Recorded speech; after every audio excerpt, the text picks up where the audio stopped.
Both choirs, another hand, y'all. Three good selections. Praise to the Most High God, Abraham, Isaac, and Jacob. Peace to everyone that's here today in the name of Jesus. Peace to everyone that's watching us live on the internet and listening on the phone lines. And it's always good to stand before you on the Lord's Sabbath day, especially getting some understanding out of this book, which is what we do here. We read more Bible than the average Sunday church. But the more you read, the more you understand, especially if you pray to the Lord for wisdom and understanding of his word. And he'll give it to you if you truly seek him. So today we're going to deal with a lesson. It's called Israel, God's chosen people. Who are they and where are they? And this is, we usually do something like this right around this so-called Black History time, because Black history here in America stops right at the shores of America. We have no other history. Well, they teach us no other history beyond you just being a slave. But as you get some understanding and the truth gets in your mind, you know that this Bible that you've had in your lap going to church on Sunday is your Black history. And we're going to find out who God's chosen people are. We're going to find out where they are, who they are, and where they are to this point, and where they're going to be in the future. And if God chose a people, it's got to be some qualities to these people is why he chose them. But we understand, God chose Israel because he loved them. He chose them out of love. But as you can see, as we go through this lesson, the people that he chose, they rebelled against him, which was why we're in the situation we are today. So we're going to get in this lesson because I'm going to tell you right now, this is a long lesson. So if you get sleepy, stand up in the back. You might miss something. So we're going to do a lot of scriptures. We're going to do cover a few references here and there. But this is a good lesson, and it needs to be taught. So we're going to get right into it. Romans 11. We're going to pick this up at Romans 11. We're going to get through this. We're going to get through this lesson. We're supposed to delight in the Sabbath. We should be able to sit here all day and read this book. But you can't sit too long because then you'll get sleepy. Romans 11. So we're going to deal with Israel, God's chosen people. Let's find out who they are. Romans 11. Pick it up at verse 1. 11 and 1. Go ahead. I say then, hath God cast away his people? God forbid. For I also am an Israelite of the seed of Abraham, of the tribe of Benjamin. So there's a saying going around that, God cast away his people. That's why we got this so-called Roman Christianity running around, because the Lord cast away Israel and gave it to the Gentiles. And now they done ran with it. But Paul is telling them, look, has God cast away his people? No, he didn't cast away his people. I'm an Israelite of the seed of Abraham, of the tribe of Benjamin. Go ahead. God hath not cast away his people which he foreknew. What ye not what the scripture said of Elias, how he maketh intercession to God against Israel, saying? So he told them God has not cast away his people. So his people are still around. They here to this day. Let's go to Jeremiah 31. So God has not cast away his people, contrary to popular belief.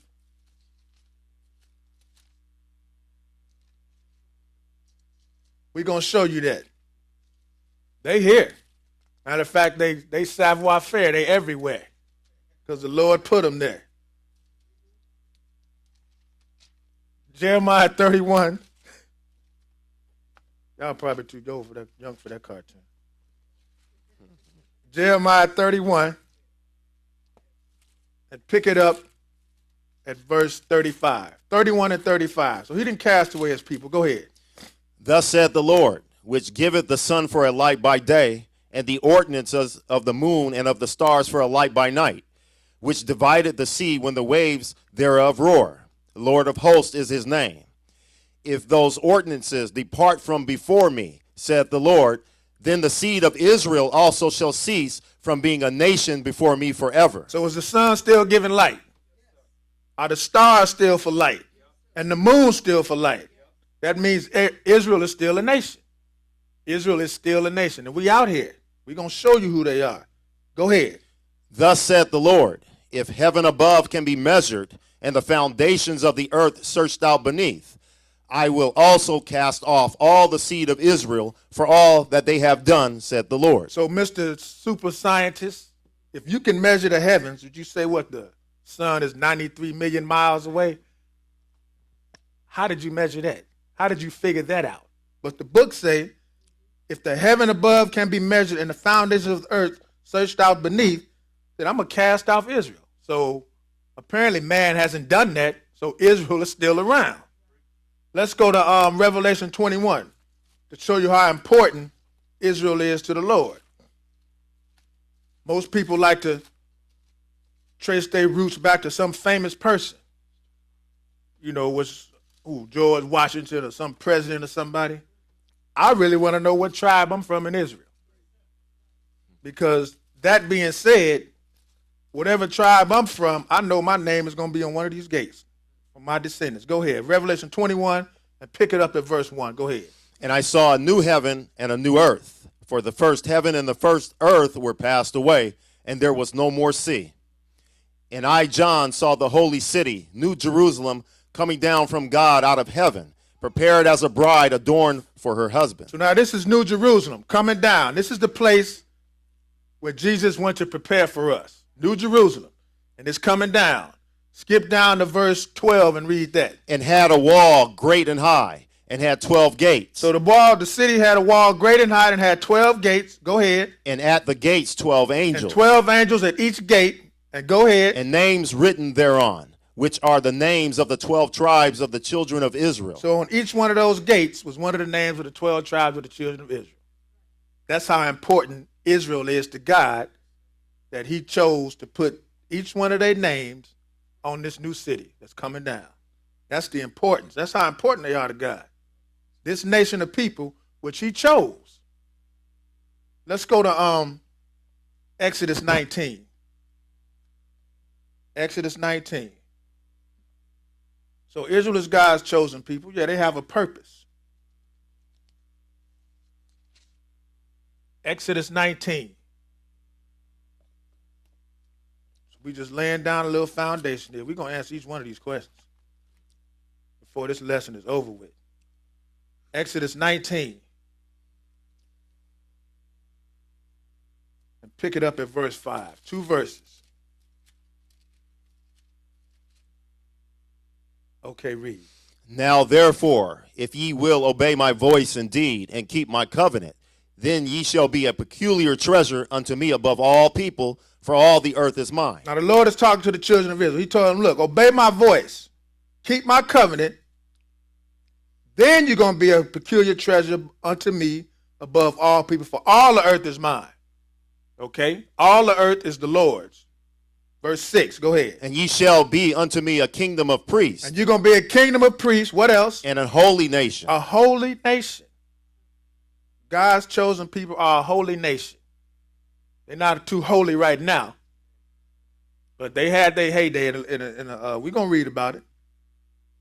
Go ahead, read it. These are the words which thou shalt speak unto the children of Israel. So these are the words you're going to speak to the children of Israel. Obey my voice, keep my covenant, and you're going to be a kingdom of priests. And what do priests do? Priests teach.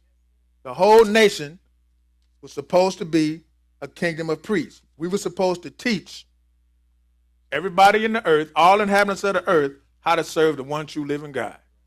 That was our job. A holy nation. Let's go to Romans 3. Now, you can't teach nobody if you don't have the answers. So the Lord gave them the answers. He's going to tell you that right here. Romans 3. Romans chapter 3.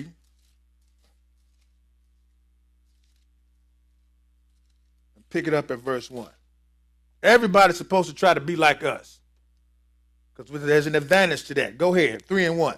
What advantage then hath the Jew?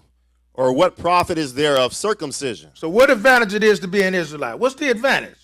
And what's the profit of being circumcised? Go ahead. Much every way, chiefly because that unto them were committed the oracles of God. So God gave all the answers, which are oracles, to the children of Israel. So that's the advantage. Everybody should want to be like us if we were in our righteous capacity like we were supposed to be. Now everybody's mimicking us for the wrong things. But either way, we're going to be mimicked. We just happen to be getting mimicked for bad stuff now. But much in every way, chiefly because unto them were committed the oracles of God. They were supposed to come to us to get answers on how to serve God. John 4. John chapter 4. We're just laying it down right now. We're going to get through this. You got to keep it cold, and it's hard to fall asleep when it's cold. Turn that air up. John chapter 4, and we're going to pick it up at verse 21. And this is Jesus talking. This is in red, right? Okay. John 4 and verse 21. Okay, go ahead. Jesus said unto her, Woman, believe me, the hour cometh when ye shall neither in this mountain nor yet at Jerusalem worship the Father. And this is the woman of Samaria. She thought she was an Israelite, but she wasn't. We're going to do the history on that to show you where she came from. But he told her, look, woman, believe me, the hour cometh when ye shall neither in this mountain nor at Jerusalem worship the Father. Go ahead. Ye worship ye not not what? You don't know what you worship. Go ahead. We know what we worship. We know what we worship. As an Israelite, we know. Go ahead. For salvation is of the Jews. For salvation. You want to know how to get salvation? Go to an Israelite. He'll tell you. That was his job, a kingdom of priests. Sisters, too. Y'all can do some instructing.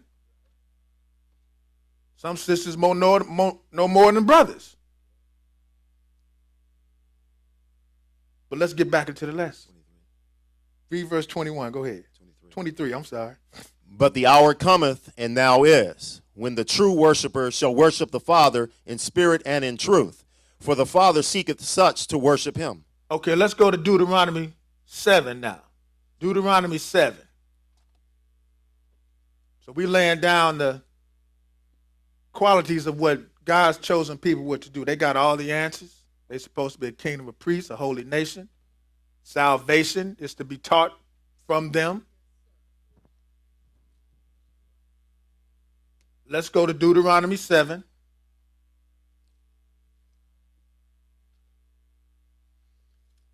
And pick it up at verse 6. Deuteronomy 7 and 6. Okay, go ahead. For thou art an holy people unto the Lord thy God. The Lord thy God hath chosen thee to be a special people unto himself, above all people that are upon the face of the earth. Now that's pretty special. God chose Israel, a holy people to the Lord, has chosen it to be a special people to himself, above all the people on the face of the earth. He chose Israel. Go ahead. The Lord did not set his love upon you, nor choose you, because ye were more in number than any people. For ye were the fewest of all people. So Israel was the fewest of all people. Usually people go with the numbers, right? But Israel was the smallest of all the people on earth, and God chose them. Go ahead. But because the Lord loved you, and because he would keep the oath which he had sworn unto your fathers, hath the Lord brought you out with a mighty hand, and redeemed you out of the house of bondmen, from the hand of Pharaoh, king of Egypt. But because the Lord loved you, and because he was keep the oath that he had sworn to Abraham, Isaac, and Jacob. That's why he did that. He loved us and brought us out of bondage from the house of bondmen, from the hand of Pharaoh, king of Egypt. Verse 9, go ahead. Know therefore that the Lord thy God, he is God, the faithful God, which keepeth covenant and mercy with them that love him and keep his commandments to 1,000 generations. So know the Lord, he's perfect, he's faithful, and he keeps his promises. He promised Abraham that his descendants would be as the stars of the sky and as the sand of the sea. And they was going to inhabit a land. He promised Abraham, because Abraham, we're going to read it. I don't want to get too far ahead because then I'll be skipping.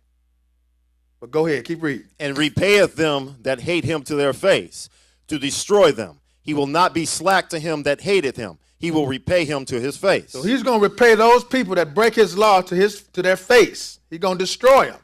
Because what is real love? Keeping the commandments. Keeping the commandments is real love. And if you don't keep the commandments, you're telling God, I hate you. Your actions is telling God you hate him. Go ahead. Thou shalt therefore keep the commandments, and the statutes, and the judgments, which I command thee this day to do them. So you're going to keep these commandments and judgments. Let's go to Genesis 9. And let's find out who Israel is. Because we know that God chose them for a purpose. And they are a nation of people. So let's put a nationality on them. Because everybody can't be physical Israel. You can be spiritual. But the Lord had a distinct feature and characteristic of his people. And we stand out. Because if we got God on our side, you're going to stand out. So let's get Israel. Let's see what they look like. Find out what lineage they came from. Genesis 9. Genesis 9. And this is after the flood. So there was Shem, Ham, and Japheth. And if you didn't come out of one of these three boys, you don't exist. Genesis 9 and verse 1. 9 and 1. Okay, read. And God blessed Noah and his sons, and said unto them, Be fruitful and multiply, and replenish the earth. So he told them, look, be fruitful, multiply, and replenish the earth.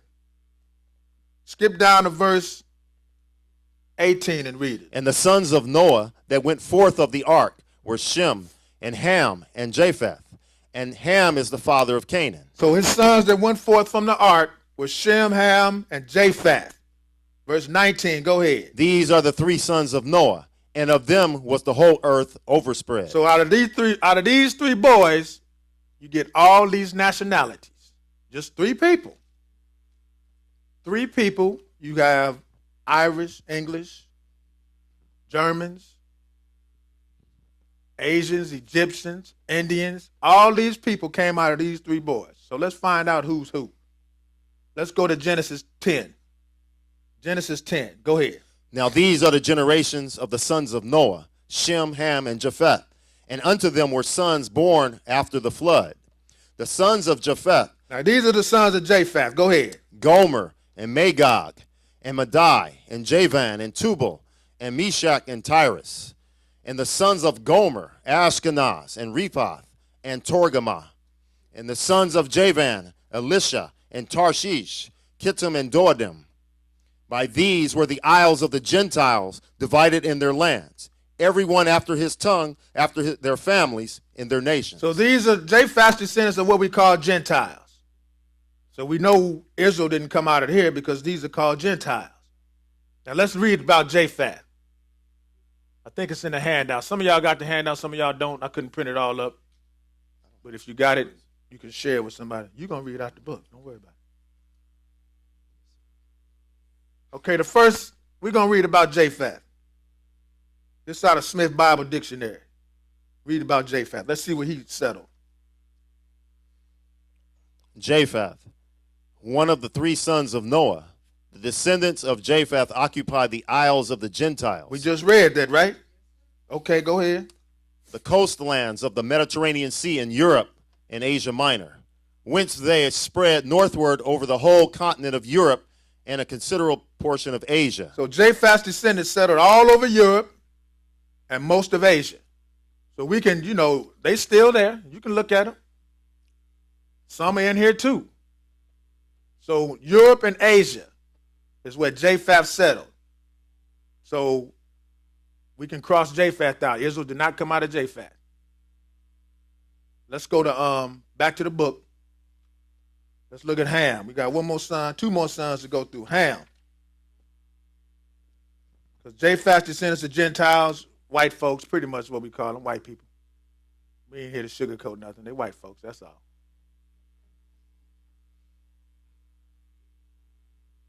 Verse 6, go ahead. And the sons of Ham, Cush, and Mizraim, and Put, and Canaan. Now the sons of Ham, Cush, Mizraim, Put, and Canaan. Cush are the Ethiopians, Mizraim the Egyptians, Put are the Libyans, and Canaan none other than the Canaanites. Go ahead. And the sons of Cush, Seba, and Havilah, and Sapta, and Raamah, and Saptacha. And the sons of Raamah, Sheba, and Dedan. And Cush begat Nimrod. He began to be a mighty one in the earth. So everybody heard about Nimrod. He came out of Cush. Okay? It says he was a mighty hunter in the earth. Go ahead. A mighty one in the earth. Go ahead. He was a mighty hunter before the Lord. Wherefore it is said, even as Nimrod the mighty hunter before the Lord. And the beginning of his kingdom was Babel, and Erech, and Akkad, and Calneh, in the land of Shinar. Out of that land went forth Asher, and builded Nineveh, and the city Rehoboth, and Calah. So Nineveh, the ones Jonah was supposed to preach to, they came out of Ham. Cushites. Go ahead. That's it? Keep reading. 22. Okay. You read 14? No. Keep reading, Where man. am I? I don't know where I'm at. And Mizraim begat Ladam, and Anaman, and Lahaban, and Naphtahim, and Pathrusim, and Casluhim, out of whom came Philistim, and Captorim. So the Philistines came out of Mizraim, who are the Egyptians. We know the most famous Philistine was Goliath. He fought against David and lost. It really wasn't no fight. He didn't even get a chance to lift his spear. But skip down to verse 22 and read it. And the children of Shem. Okay, that's enough on that. We went ahead of ourselves. Let's look at Ham. It's in the handout if you got it. And this is coming out the Zondervan Bible Dictionary. Read about Ham. Right there. Ham, the youngest son of Noah, born probably about 96 years before the flood, and one of the 8 persons to live through the flood. He became the progenitor of the dark races. So Ham was a progenitor of the dark races. His descendants populated what we call Africa, which is what we pretty much call ourselves, or some people call us African Americans, because we need to identify with a dark people. However, the people we identify ourselves with are of a different nationality. Even though you may look alike, you are a different nationality. So he was a progenitor of the dark races. Go ahead. Not the Negroes. Not the Negroes. But the Egyptians. But the Egyptians. Ethiopians. Libyans. And Canaanites. And the Canaanites. We know the Egyptians were black people. The Ethiopians, black people. Matter of fact, they're still black. Canaanites, the Libyans, these were all black people. But Ham was not the progenitor. He was the progenitor of the dark race, but not the Negroes. Who's called a Negro? We are. But we want to associate ourselves with, what is this, Kemet stuff? We need to identify ourselves with somebody who was famous, but we identifying ourselves with the wrong people. Keep reading. His indecency, when his father lay drunken, brought a curse upon Canaan. Okay, so by process of elimination, Israel did not come out of Japhet because they're Europeans and Asians. They did not come out of Ham, even though they may be the same color as Ham. So by process of elimination, we must have come out of Shem. So let's go to verse 22 and read that. The children of Shem, Elam, and Asher, Arphaxad, and Lud, and Aram. And the children of Aram is Uz, and Hul, and Gether, and Mash. And Arphaxad begat Salah, and Salah begat Eber. And unto Eber were born 2 sons. The name of the one was Peleg, for in his days was the earth divided. And his brother's name was Joktan. Joktan begat Almadad, and Sheleph, and Hazarmaveth, and Jerah. Okay, that's good. I don't want to get you all mixed up. Let's go right into Genesis 11. Let's pick up Shem again. Genesis 11, and pick it up at verse 10. We're still trying to find Israel. We know he came out of Shem by process of elimination, but let's see what lineage he came through. because Shem had a lot of kids. Go ahead. These are the generations of Shem. Shem was 100 years old and begat Arphaxad 2 years after the flood. And Shem lived after he begat Arphaxad 500 years and begat sons and daughters. And Arphaxad lived 35 years and begat Selah. And Arphaxad lived after he begat Selah 403 years and begat sons and daughters. Now these cats living a long time, because remember, they got to populate the earth. You can have a whole lot of kids in 500 years. Go ahead. And Selah lived 30 years and begat Eber. Okay, skip down to verse 22. And Serug lived 30 years and begat Nahor. And Serug lived after he begat Nahor 200 years and begat sons and daughters. And Nahor lived 29 years and begat Terah. And Nahor lived after he begat Terah 119 years and begat sons and daughters. And Terah lived 70 years and begat Abram, Nahor, and Haran. So Terah lived 70 years and begot Abram, Nahor, and Haran. That's the one we want to deal with, Abram. Go right into Genesis 12 and pick it up at verse 1. So now Abram was living at home with his daddy. Now it's time for the Lord to work with him. Genesis 12 and 1. Go ahead. Now the Lord had said unto Abram, Get thee out of thy country and from thy kindred and from thy father's house and unto a land that I will show thee. And I will make of thee a great nation, and I will bless thee and make thy name great, and thou shalt be a blessing. So the Lord told Abram, look, I'm going to make a great nation out of you. One man is going to become a great nation or have descendants that are great nations. Go ahead. And I will bless them that bless thee, and curse him that curseth thee. And in thee shall all families of the earth be blessed. So everybody that blesses you, I'm going to bless them. And if they curse you, I'm going to get them too. So the Lord is even-handed. Go ahead. So Abram departed, as the Lord had spoken unto him, and Lot went with him. And Abram was 75 years old when he departed out of Haran. So Abram departed just like the Lord told him. The Lord told him to do something, and he did it. It's real simple. Do what you told. That's it. When it comes to the Lord, you will reap the benefits from it. Go ahead. And Abram took Sarai his wife, and Lot his brother's son, and all their substance that they had gathered, and the souls that they had gotten in Haran. And they went forth to go into the land of Canaan. And into the land of Canaan they came. So he gathered up everything, took his wife with him, and they went to the land of Canaan. Now we know Canaan was one of Ham's sons. So they were dwelling among the Canaanites. Keep reading. And Abram passed through the land unto the place of Sichem, unto the plain of Morah. And the Canaanite was then in the land. And the Lord appeared unto Abram and said, Unto thy seed will I give this land. And there builded he an altar unto the Lord, who appeared unto him. So the Lord told him, go to Canaan. And he said, look, I'm going to give you this land. I don't care who these people are that's here. Your descendants is going to get this land. Let's go to Genesis 17. So we're trying to find Israel. Now we know Israel got to come out of Shem.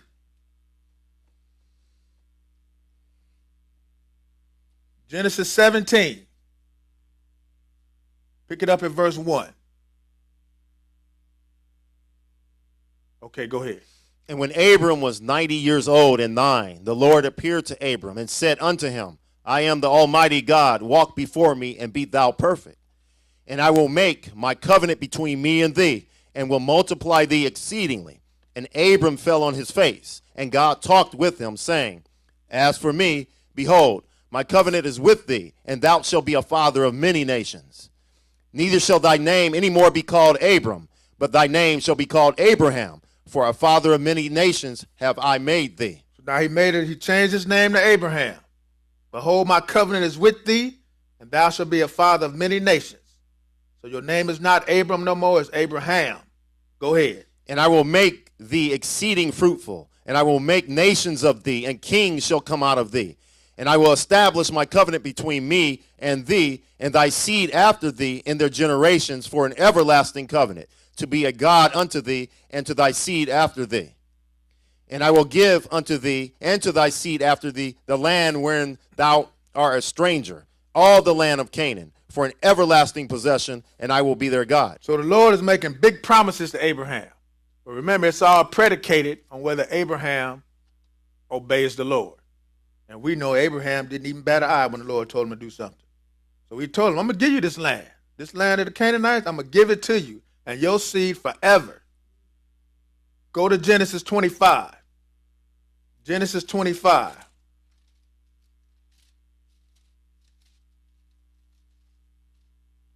Genesis 25. And pick it up at verse 19. 19. So we're going to fast forward here. Abraham had Isaac.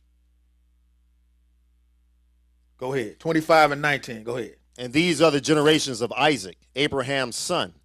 Abraham begat Isaac, and Isaac was 40 years old when he took Rebekah to wife, the daughter of Bethuel, the Syrian of Padanaram, the sister to Laban, the Syrian. So now all these promises that the Lord is making to Abraham, remember, he didn't have no kids yet. But the Lord finally blessed him because the Lord keeps his promises. Abraham kept his promise. He obeyed the Lord. So now he had Isaac, and Isaac got married, and he had a wife, and his wife's name was Rebekah, and she was pregnant. Go ahead, verse 21. And Isaac entreated the Lord for his wife, because she was barren, and the Lord was entreated of him, and Rebekah his wife conceived. And the children struggled together within her, and she said, If it be so, why am I thus? And she went to inquire of the Lord. And the Lord said unto her, 2 nations are in thy womb, and 2 manner of people shall be separated from thy bowels. And the one people shall be stronger than the other people, and the elder shall serve the younger. So now his wife was pregnant with twins, and the Lord told her, look, you got 2 nations. You got 2 different nationalities of people in your womb. 2 manners of people. That means they're not going to look alike. And they definitely not going to act alike if they got 2 different manners. Go ahead.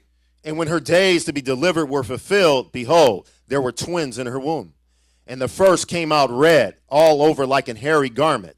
And they called his name Esau. So the first one came out was Esau. He was red all over like a hairy garment. And they called his name Esau. Go ahead. And after that came his brother out, and his hand took hold on Esau's heel, and his name was called Jacob. And Isaac was 80 years old when she bare them. So they made no reference to what Jacob looked like. They just made specifically sure that you knew what Esau looked like. Apparently Jacob must have looked just like Isaac. But Esau, they made a distinction because you can't have 2 of the same if the book say 2 different manners or 2 nations. Go ahead. And the boys grew, and Esau was a cunning hunter, a man of the field, and Jacob was a plain man dwelling in tents. And the boys grew, and Esau was a cunning hunter. Cunning means crafty, slick. He was a cunning hunter, a man of the field, and Jacob was a plain man. I'm still trying to figure out what a plain man is. Dwelling in tents. Go ahead. And Isaac loved Esau because he did eat of his venison, but Rebekah loved Jacob. So Isaac loved his oldest son, and Rebekah loved Jacob. So Jacob was a mama's boy. Go ahead. And Jacob sought pottage, and Esau came from the field, and he was faint. And Esau said to Jacob, Feed me, I pray thee, with that same red pottage, for I am faint. Therefore was his name called Edom. So now his name is Edom. Esau, his name is Edom now. Go ahead. That's it? Okay. Let's move on. Genesis 26. Now, bear in mind, these boys are twins now. They're fraternal twins, but they still brothers. Esau and Jacob, or Edom. So the Edomite is your brother. And the book tells you not to hate him. Go ahead.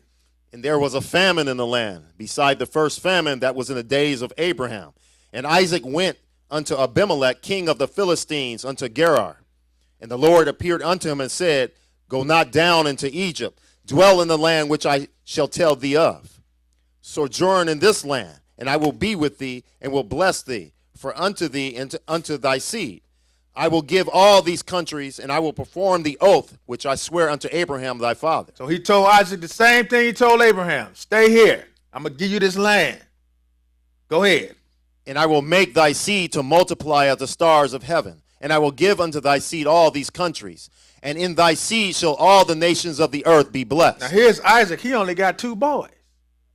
And the Lord is constantly telling him, look, to your seed, I'm going to multiply as the stars of heaven, and I will give unto thy seed all these countries. Now he only got 2. 2 boys. And the cat was 60 when he had them. And that's the only account that we can read. He only had Esau and Jacob. Go ahead. Because that Abraham obeyed my voice and kept my charge, my commandments, my statutes, and my laws. And that's why he did it, because Abraham obeyed his voice, so he going to tell Isaac, look, I'm going to make your seed like the stars of heaven, because your daddy did what he was supposed to do. Now you do what you're supposed to do, my friend. Let's go right into Genesis 28. So we got Abraham, who had Isaac. And now we got Esau and Jacob. Genesis 28, and pick it up at verse 1. We're still trying to find Israel. We're still dealing with the lineage of Shem. Because by process of elimination, that's what Israel came out of.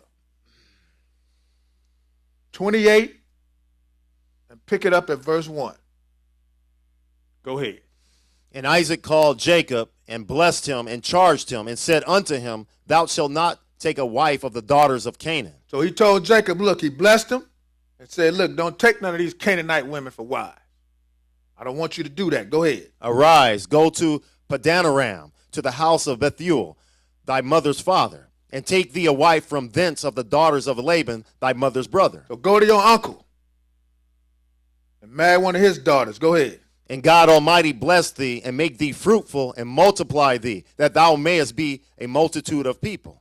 And give thee the blessing of Abraham to thee and to thy seed with thee, that thou mayest inherit the land wherein thou art a stranger, which God gave unto Abraham. So Isaac is passing that blessing on to Jacob. He told him, look, go to your uncle's house, get you a wife. God is going to bless you. You're going to be fruitful, multiply, that thou mayest be a multitude of people. Now, he ain't got no kids now, but that blessing is on him. Keep reading. And Isaac sent away Jacob, and he went to Padanaram unto Laban, son of Bethuel the Syrian. So he went exactly as his father told him. Skip down to verse 10 and read it. And Jacob went out from Beersheba and went towards Haran. And he lighted upon a certain place and tarried there all night, because the sun was set. And he took of the stones of that place and put them for pillows, and lay down in that place to sleep. So Jacob must have been a pretty rough dude to sleep on a rock full of pillows. A pillow full of rocks. A pillow rock. That's a tough dude. But go ahead. And he dreamed, and behold, a ladder set up on the earth, and the top of it reached to heaven. And behold, the angels of God ascending and descending on it. And behold, the Lord stood above it and said, I am the Lord God of Abraham thy father, and the God of Isaac. The land whereon thou liest, to thee will I give it, and to thy seed. And thy seed shall be as the dust of the earth. And thou shalt spread abroad to the west, and to the east, and to the north, and to the south. And in thee and thy seed shall all the families of the earth be blessed. So he's getting the same blessing. The Lord is telling him the same thing. Thy seed shall be as the dust of the earth, and thou shalt spread abroad to the west, to the east, to the north, and to the south. And in thee and in thy seed shall all the families of the earth be blessed. And by the way, that ground you sleeping on, I'm going to give your descendants that land right there. Let's go to, keep reading, I'm sorry. And behold, I am with thee, and will keep thee in all places whither thou goest, and will bring thee again into this land. For I will not leave thee until I have done that which I have spoken to thee of. So you see what the Lord does? He keeps his promises. He said, I'm going to do this. Behold, I'm with thee, and I'm going to keep you. I'm going to be with you in all the places you go. And then I'm going to bring you again into this land, for I will not leave thee until I have done that which I have spoken to thee of. Go ahead, verse 16. And Jacob awaked out of his sleep, and he said, Surely the Lord is in this place, and I knew it not. So that was a heavy dream he had. He woke up sweating. He was like, the Lord is in this place. I don't even know. So Jacob went down to his uncle's house. He ended up having 12 kids and a daughter. became rich because his uncle was cheating him. But the book say the Lord was with him. So he came out with great substance. So now he going back. And remember, Esau made a vow that he was going to kill his brother because he thought he stole his blessing, but he didn't. So now he going back. He going back home. But he heard Esau is coming with him with an army. Now, you don't come to shake hands if you coming with an army. So Jacob got scared. He sent half the people this way, half the people that way, and finally he was left by himself. So let's see what happened. Genesis 32 and verse 24. Okay, read it. And Jacob was left alone, and there wrestled a man with him until the breaking of the day. And when he saw that he prevailed not against him, he touched the hollow of his thigh. And the hollow of Jacob's thigh was out of joint as he wrestled with him. And he said, Let me go, for the day breaketh. And he said, I will not let thee go, except thou bless me.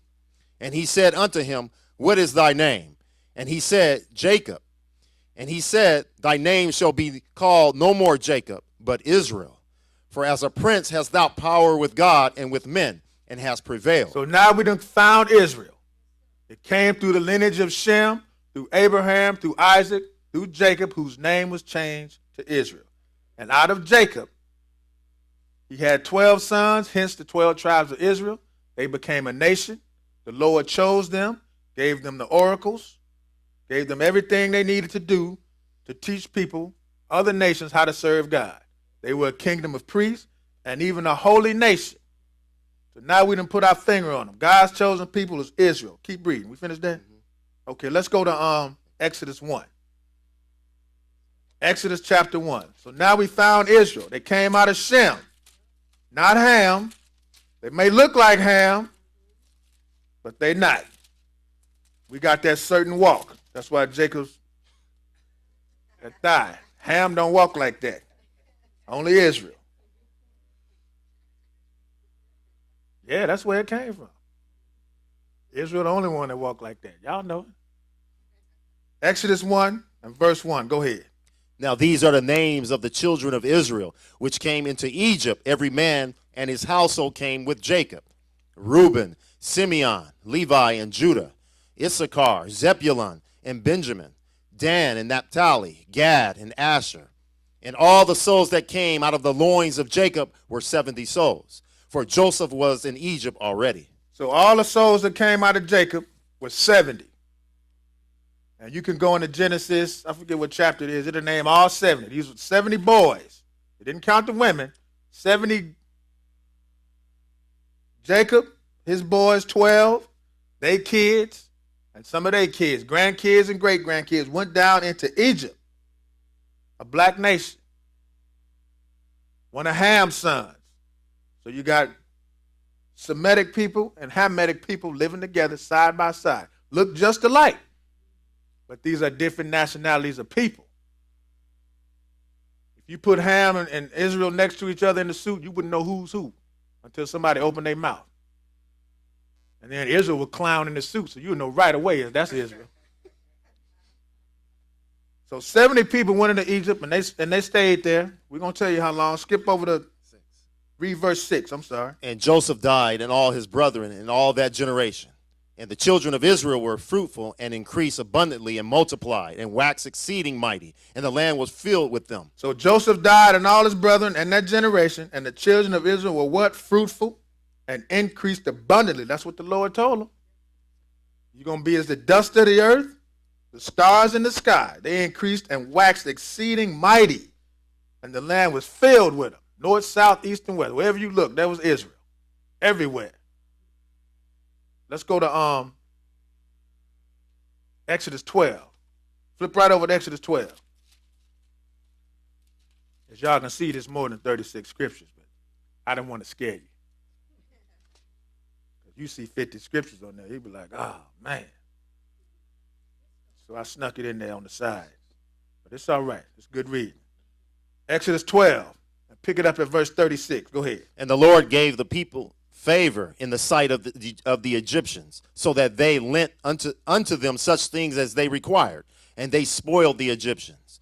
And the children of Israel journeyed from Ramses to Succoth, about 600,000 on foot that were men beside children. And a mixed multitude went up also with them, and flocks and herds, even very much cattle. So now we fast forwarding because there was so many Israelites in the land that Egyptians got scared and they made them slaves. And they were slaves in Egypt for 400 years. And the Lord brought them out with a mighty hand and a stretched out arm. Brought them out of Egypt. And they got reparations when they left. Unlike today, we ain't getting nothing. You can stop asking. You get nothing. You ain't getting repaid for no slavery. All that free labor. Skip down to verse 40 and read it. Now the sojourning of the children of Israel who dwelt in Egypt was 430 years. 30 years of living good, 400 years of slavery. Hard bondage. Making bricks without straw. Had to go get your own straw to make the brick, and you better not miss a quota. That's some hard bondage. So 430 years, the Lord brought them out, took them to the wilderness, taught them everything they needed to know. Came down in person and spoke the commandments. Can no other nation say that the God that they serve spoke the commandments to them in person? All these other gods these nations have, they made them out of wood and stone. And they dead. We have the one true living God. Let's go to Deuteronomy 28. And these are the benefits for doing what the Lord say. 28:1. Go ahead. And it shall come to pass, if thou shalt hearken diligently unto the voice of the Lord thy God, to observe and to do all his commandments, which I command thee this day, that the Lord thy God will set thee on high above all nations of the earth. So if you do what the Lord say, listen to his voice, observe and do all his commandments, and he's going to set you up high above all the nations on earth. You're going to be on top. I was going to say something else, but go ahead. And all these blessings shall come on thee and overtake thee, if thou shalt hearken unto the voice of the Lord thy God. So all the blessings going to come on thee and overtake thee. Everywhere you go, you're going to have a blessing. Wouldn't it be nice to hit the lottery all the time? All the time. You got the winning numbers all the time. People will be coming to you. Go ahead. Blessed shalt thou be in the city, and blessed shalt thou be in the field. Blessed shalt be the fruit of thy body, and the fruit of thy ground, and the fruit of thy cattle, the increase of thine kind, and the flocks of thy sheep. Blessed shall be thy basket and thy store. Blessed shalt thou be when thou comest in, and blessed shalt thou be when thou goest out. That's 24-hour blessings right there. Blessed when you come in, blessed when you go out. Your kids going to be blessed. Put your hand, whatever you put your hand to do, it's going to be blessed. You won't have no failed businesses. Go ahead. The Lord shall cause thine enemies that rise up against thee to be smitten before thy face. They shall come out against thee one way and flee before thee 7 ways. So everybody going to be scared of you because you got God on your side. Go ahead. The Lord shall command the blessing upon thee in thy storehouses, and in all that thou settest thine hand unto, and he shall bless thee in the land which the Lord thy God giveth thee. The Lord shall establish thee an holy people unto himself, as he hath sworn unto thee, if thou shalt keep the commandments of the Lord thy God and walk in his ways. Now, they always go here to read all these good blessings, but they don't tell you how you can get them. You got to keep the law. But since they throw the law out the window, they skip over that. But keep reading. And all people of the earth shall see that thou art called by the name of the Lord. Now, all the people of the earth going to see you called by the name of the Lord. Israel is God's name. And he chose a nation of people to give his name to them. Go ahead. And they shall be afraid of thee. And they're going to be scared of you. Scared. Can you imagine that? Ain't nobody scared of us now. They gun us down in the street like a dog. Go ahead. And the Lord shall make thee plenteous in goods, in the fruit of thy body, and in the fruit of thy cattle, and in the fruit of thy ground, in the land which the Lord sware unto thy fathers to give thee. The Lord shall open unto thee his good treasure, the heaven to give the rain unto thy land in his season, and to bless all the work of thine hand. And thou shalt lend unto many nations, and thou shalt not borrow. And the Lord shall make thee the head, and not the tail. And thou shalt be above only, and thou shalt not be beneath. If that thou hearken unto the commandments of the Lord thy God, which I command thee this day to observe and to do them. Can you imagine being on top all the time? Never on the bottom. Always on top. And everything you do, you on top. That's what comes if you obey the voice of the Lord, listen to his commandments, and observe to do them. Go ahead, verse 14. And thou shalt not go aside from any of the words which I command thee this day, to the right hand or to the left, to go after other gods to serve them. Uh-oh. Don't go aside from any of these words which I command thee this day to the right or to the left to do what? Go after other gods and serve them. That's the number one commandment right there. Thou shalt have no other gods before me. You start doing that, all your blessings go right out the window. But as long as you walk in the straight and narrow, you got them. Go to 1 Kings 3. Let's look at it. When Israel was top dog for a hot second. A hot second, they was top dog. 1 Kings chapter 3. 1 Kings 3.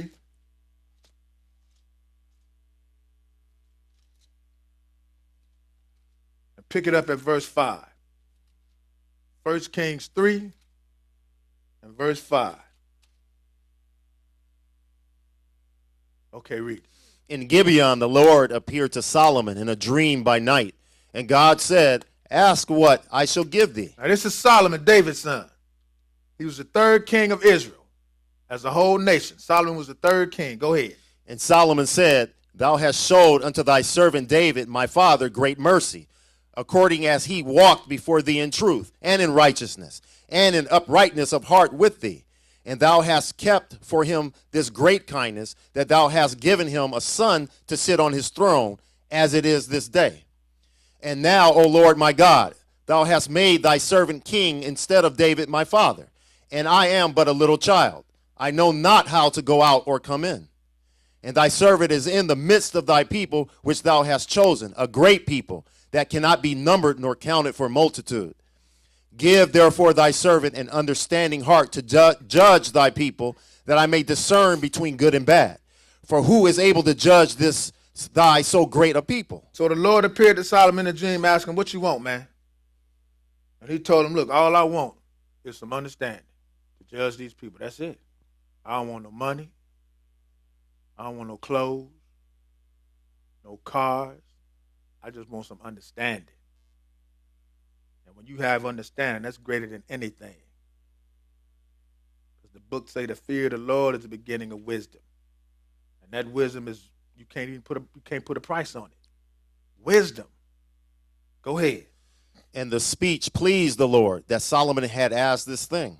And God said unto him, because thou hast asked this thing, and hast not asked for thyself long life, neither hast asked riches for thyself, nor hast asked the life of thine enemies, but hast asked for thyself understanding to discern judgment.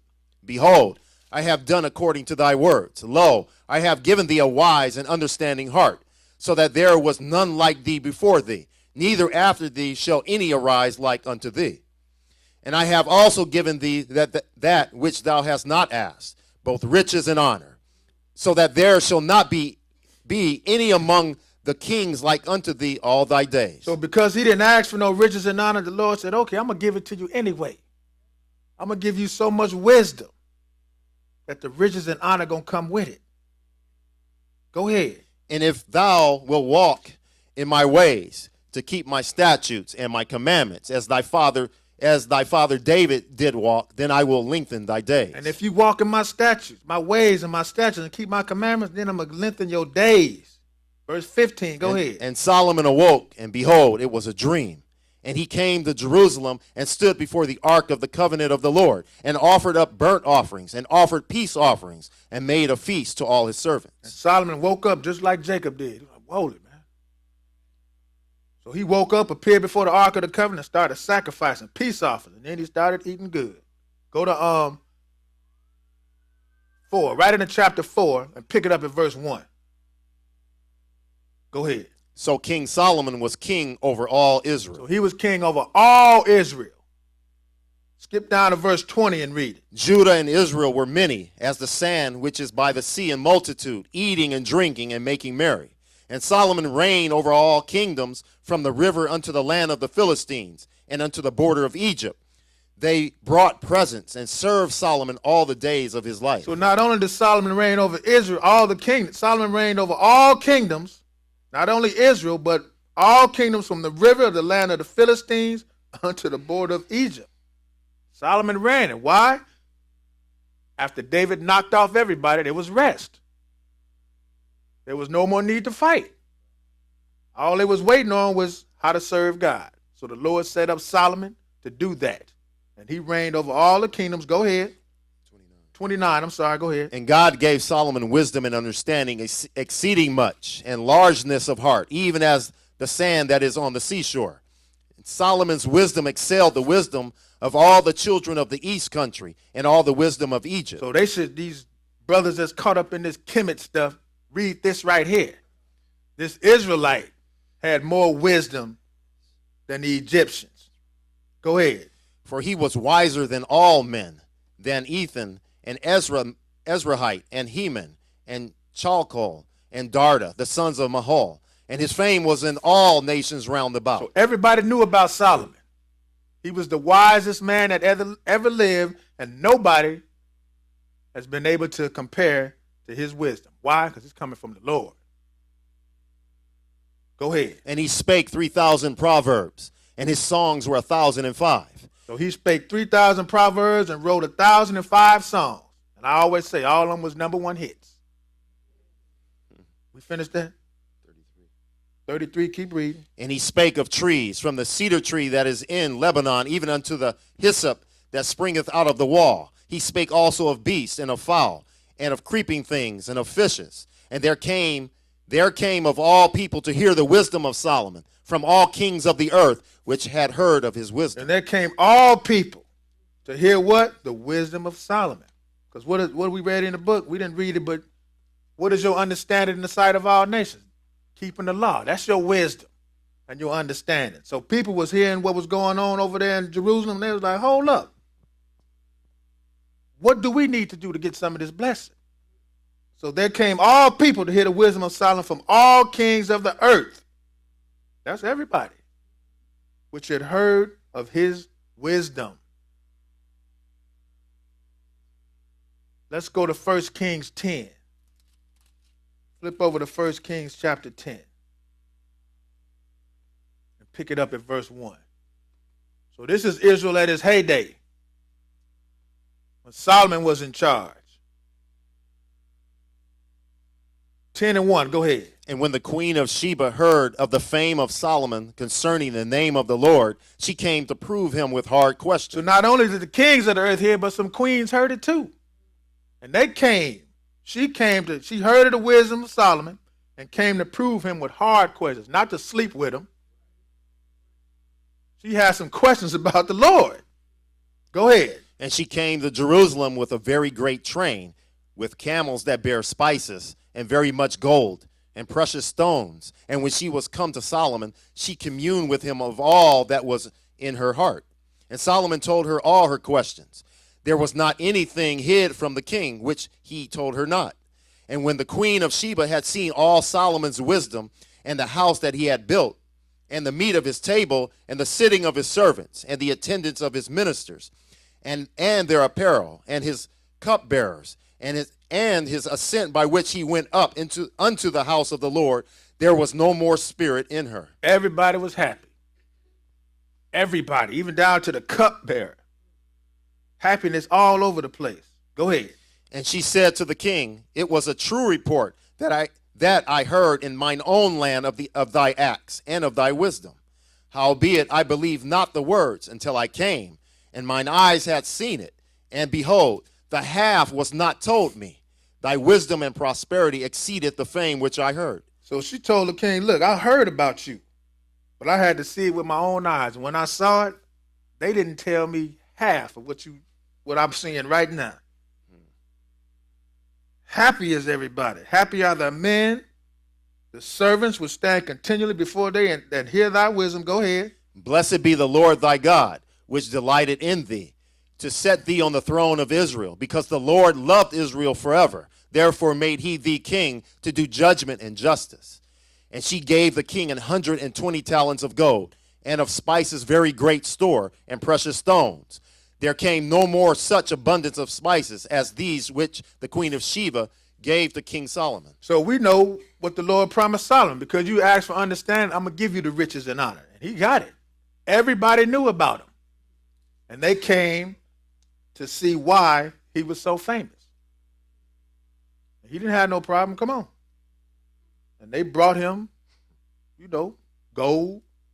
We didn't read it all, but you can break it down and see how much gold he got in 1 year. That's a lot. All because of what? Wisdom. Wisdom that came from God. Let's go to Exodus 32. We're going to read one verse, because this is an observation the Lord made about Israel too, his chosen people. Even though everybody was happy, Israel is still this way even to this day. Exodus 2, verse 9. One verse. Exodus 32 and one verse, verse 9. This is the Lord. He's talking to Moses. He was seeing these people he chose. And this is what he told them. Go ahead. And the Lord said unto Moses, I have seen this people, and behold, it is a stiff-necked people. Stiff-necked people. That means you're hard-headed. Don't want to do right. Or don't want to do what you are told to do. That's Israel. And this is the Lord making this observation. So now you think anything changed from back then to now? These are his people. We are still his people, and we are still stiff-necked.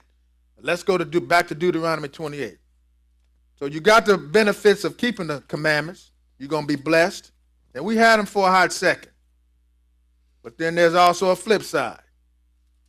With the blessings come the curses. And we know the blessings was what? From verses 1 through 14? Deuteronomy 28 is a long chapter. But it's about the Lord's people, Israel that he chose. We're finding out who they are. Now we're going to get to where they are. 28 and verse 15. Go ahead. But it shall come to pass, if thou wilt not hearken unto the voice of the Lord thy God. Now the Lord said it's going to come to pass, just like he said in the beginning. 28, it's going to come to pass if you listen. Because you'll listen for a minute. But then you'll turn aside quickly. It shall come to pass if you won't listen to the voice of the Lord to do what? To observe to do all his commandments and his statutes, which I command thee this day, that all these curses shall come upon thee and overtake thee. Then all these curses, before if you was doing right, the blessings was going to overtake you. Wherever you went, you had a blessing. Blessing, blessing, blessing. Now, these curses are going to come, and you can't escape them. I don't care where you go, what country you in. If you Israel, curses going to follow you. Because the book said they're going to overtake you. No matter where you are, here, Caribbean, Russia, China, I don't care. This is what the Lord said. Go ahead. Cursed shalt thou be in the city, and cursed shalt thou be in the field. Cursed shall be thy basket and thy store. Cursed shall be the fruit of thy body and the fruit of thy land, the increase of thine kind and the flocks of thy sheep. Cursed shalt thou be when thou comest in, and cursed shalt thou be when thou goest out. So before you was blessed, now you cursed. You used to have good kids, now you got bad kids. Can't keep a business, going out of business all the time. Can't even keep no good crops. Every apple on the tree is rotten. Go ahead. The Lord shall send upon thee cursing, vexation, and rebuke in all that thou settest thine hand unto for to do, until thou be destroyed, until thou perish quickly, because of the wickedness of thy doings, whereby thou hast forsaken me. The Lord shall make thee the pestilence cleave unto thee, until he have consumed thee from off the land, whither thou goest to possess it. What is pestilence? Diseases. He said it's going to cleave to it. It's going to stick to you like honey. Go ahead. The Lord shall smite thee with a consumption and with a fever, with an inflammation and with an extreme burning, and with the sword, and with blasting and with mildew. And they shall pursue thee until thou perish. And thy heaven that is over thy head shall be brass, and the earth that is under thee shall be iron. Those are hard times, boy. Them hard times. You walking on iron and hitting your head on some brass. Go ahead. The Lord shall make the rain of thy land powder and dust, from heaven shall it come down upon thee until thou be destroyed. You ain't going to get no rainwater. It's going to be dust till you be destroyed. Verse 25, read it. The Lord shall cause thee to be smitten before thine enemies. Thou shalt go out one way against them, and flee 7 ways before them, and shall be removed into all the kingdoms of the earth. Before it was the opposite. They was running from you, but now you running from them. And you're going to be removed into all the kingdoms of the earth. Verse 28, go ahead. The Lord shall smite thee with madness and blindness and astonishment of heart. Madness and blindness and astonishment of heart. I call them mad Hebrews. They don't even know why they mad. Go ahead. And thou shalt grope at noonday, as the blind gropeth in darkness. And thou shalt not prosper in thy ways. And thou shalt be only oppressed and spoiled evermore, and no man shall save thee. Oppressed and spoiled evermore. Oppressed. The only people that's oppressed. Go ahead. Thou shalt betroth a wife, and another man shall lie with her. Thou shalt build an house, and thou shalt not dwell therein. Thou shalt plant a vineyard, and thou shalt not gather the grapes thereof. Thine ox shall be slain before thine eyes, and thou shalt not eat thereof. Thine ass shall be violently taken away from before thy face, and thou shalt not be restored to thee. Thy sheep shall be given unto thine enemies, and thou shalt have none to rescue them. Where you at, man? 31? Okay, go ahead. I'm looking at something else. Go ahead. 32. Skip down to 32. Thy sons and thy daughters shall be given unto another people, and thine eyes shall look and fail with longing for them all the day long, and there shall be no might in thine hand. Now, this is a curse that's identifying a people. This only happened to a certain group of people. So now if you're reading this book, and these curses are going to happen to God's people, and who are God's people? Israel. The ones that have been scattered into every nation, who are constantly oppressed, number one in every kind of pestilence, crazy as a Betsy bug. But go ahead, keep reading. The fruit of thy land and all thy labors shall a nation which thou knowest not eat up, and thou shalt be only oppressed and crushed alway, so that thou shalt be mad for the sight of thine eyes which thou shalt see. So you're going to be mad of what's happening to you. Mad, blaming other people for your condition, when it's the Lord doing it to you. I mean, the Lord works through people. He ain't going to come down and beat you up himself. He's going to take this nation, knock my people upside the head till I tell you to stop. Keep reading. The Lord shall smite thee in the knees and in the legs with a sore botch that cannot be healed, from the sole of thy foot unto the top of thy head. The Lord shall bring thee and thy king, which thou shalt set over thee, unto a nation which neither thou nor thy fathers have known. And there shalt thou serve other gods, wood and stone. Wood and stone. Every nation we in, we serving their God. We was listening to Brother Bowie this morning. He was saying, look, we are the only nation of people who had the one true God and turned our back on him and started serving these wooden gods, these stone gods. And these nations are still serving their gods. When the Asians come over here, they bring Buddha with them and put donuts out there and orange slices right next to them, and then throw a Christmas tree up just to please the Americans. But Buddha's right with them. They take their God with them wherever they go. But we turned our back on the true and living God, and we want to follow Buddha or Krishna or Mormonism. All this other foolishness that's out here. Keep reading. And thou shalt become an astonishment, a proverb, and a byword among all nations whither the Lord shall lead thee. So every nation you in, you're a proverb and a byword. We know them all. They're trying to suppress it, but it ain't happening. They try to, it's the N word now, right? Everybody's scared to say it. It's the N word, right? Well, when I was coming up, and I'm quite sure it's still out there, it's a nigger. That's it. Why try to sugarcoat it? It is what it is. You a byword, and it's coon, what else? Porch monkey, spades, whatever it is, whatever country you in. Get those women that be in there getting your pedicures and manicures. Listen at them Vietnamese when they be talking. You can hear one word. Listen to them. It's one word they say to each other. It may be with an accent, but you can tell. Listen real good when they talking behind them masks. Y'all know what I'm talking about. But keep reading. Go ahead. 38. 38. Go ahead. Thou shalt carry much seed out into the field, and shall gather but little in. No, that's good. 30. 41. Skip down to 41. Thou shalt beget sons and daughters, but thou shalt not enjoy them, for they shall go into captivity. So whose sons and daughters went into captivity? God's people. They show it to you all the time. All these slave movies. They let you know who God's people are. This is the identifying mark to let you know. Keep reading. All thy trees and fruit of thy land shall the locust consume. The stranger that is within thee shall get up above thee very high, and thou shalt come down very low.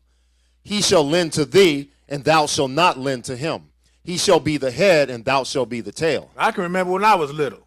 It was a grocery store owned by Koreans. I used to go in there and squeeze the pies and run. He thought I was stealing them. I was just squeezing them. But he was in our neighborhood, just like it is now. Everybody's selling us something that don't look like us. They done took over what? Louisiana Fried Chicken. I used to be black when I was coming up. Chinese in there now.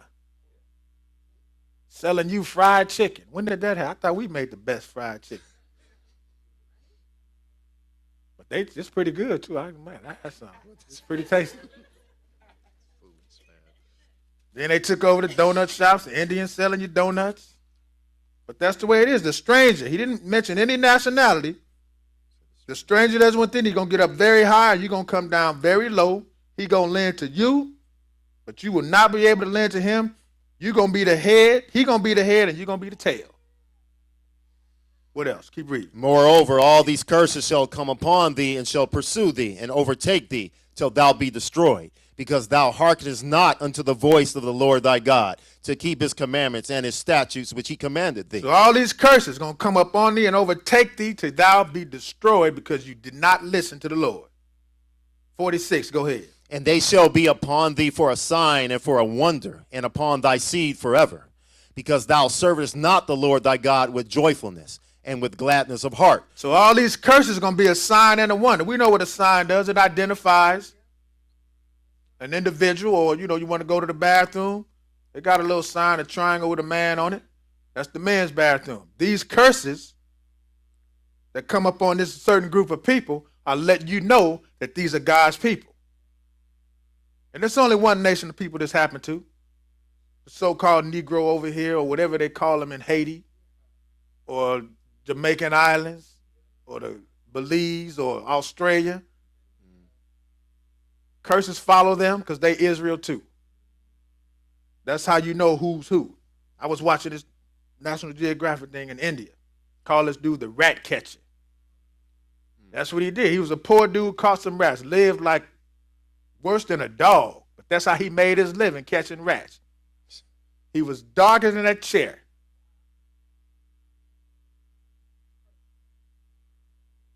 What kind of individual lives like that, catching rats for a living? But keep reading. For the abundance of all things. Therefore shalt thou serve thine enemies, which the Lord shall send against thee, in hunger, and in thirst, and in nakedness, and in want of all things. And he shall put a yoke of iron upon thy neck, until he have destroyed thee. We want everything. Why? Because we don't have nothing. That's why when we get a piece of money, nice little piece of money, we got to let everybody know we got it. You get you a nice little car with the booming system. You get the jewelry. Because we never had nothing. So once we get it, we don't know how to act. And once we get it, it's gone. Because the Lord said the curse is going to come upon you. You get a little piece of money and it's gone, just like that. Go ahead. The Lord shall bring a nation against thee from far, from the end of the earth, as swift as the eagle flieth, a nation whose tongue thou shalt not understand, a nation of fierce countenance, which shall not regard the person of the old, nor show favor to the young. And that's what it is. Every nation we in, they don't care about you. They don't care about the young folks, the old folks. We see that on the news all the time. Look what happened in Chicago. Cop shot the boy 16 times. He was walking away from him. A nation that has no fierce conscience, which shall not regard the person of old, nor show favor to the young. What about your spouse? Verse 54, read that.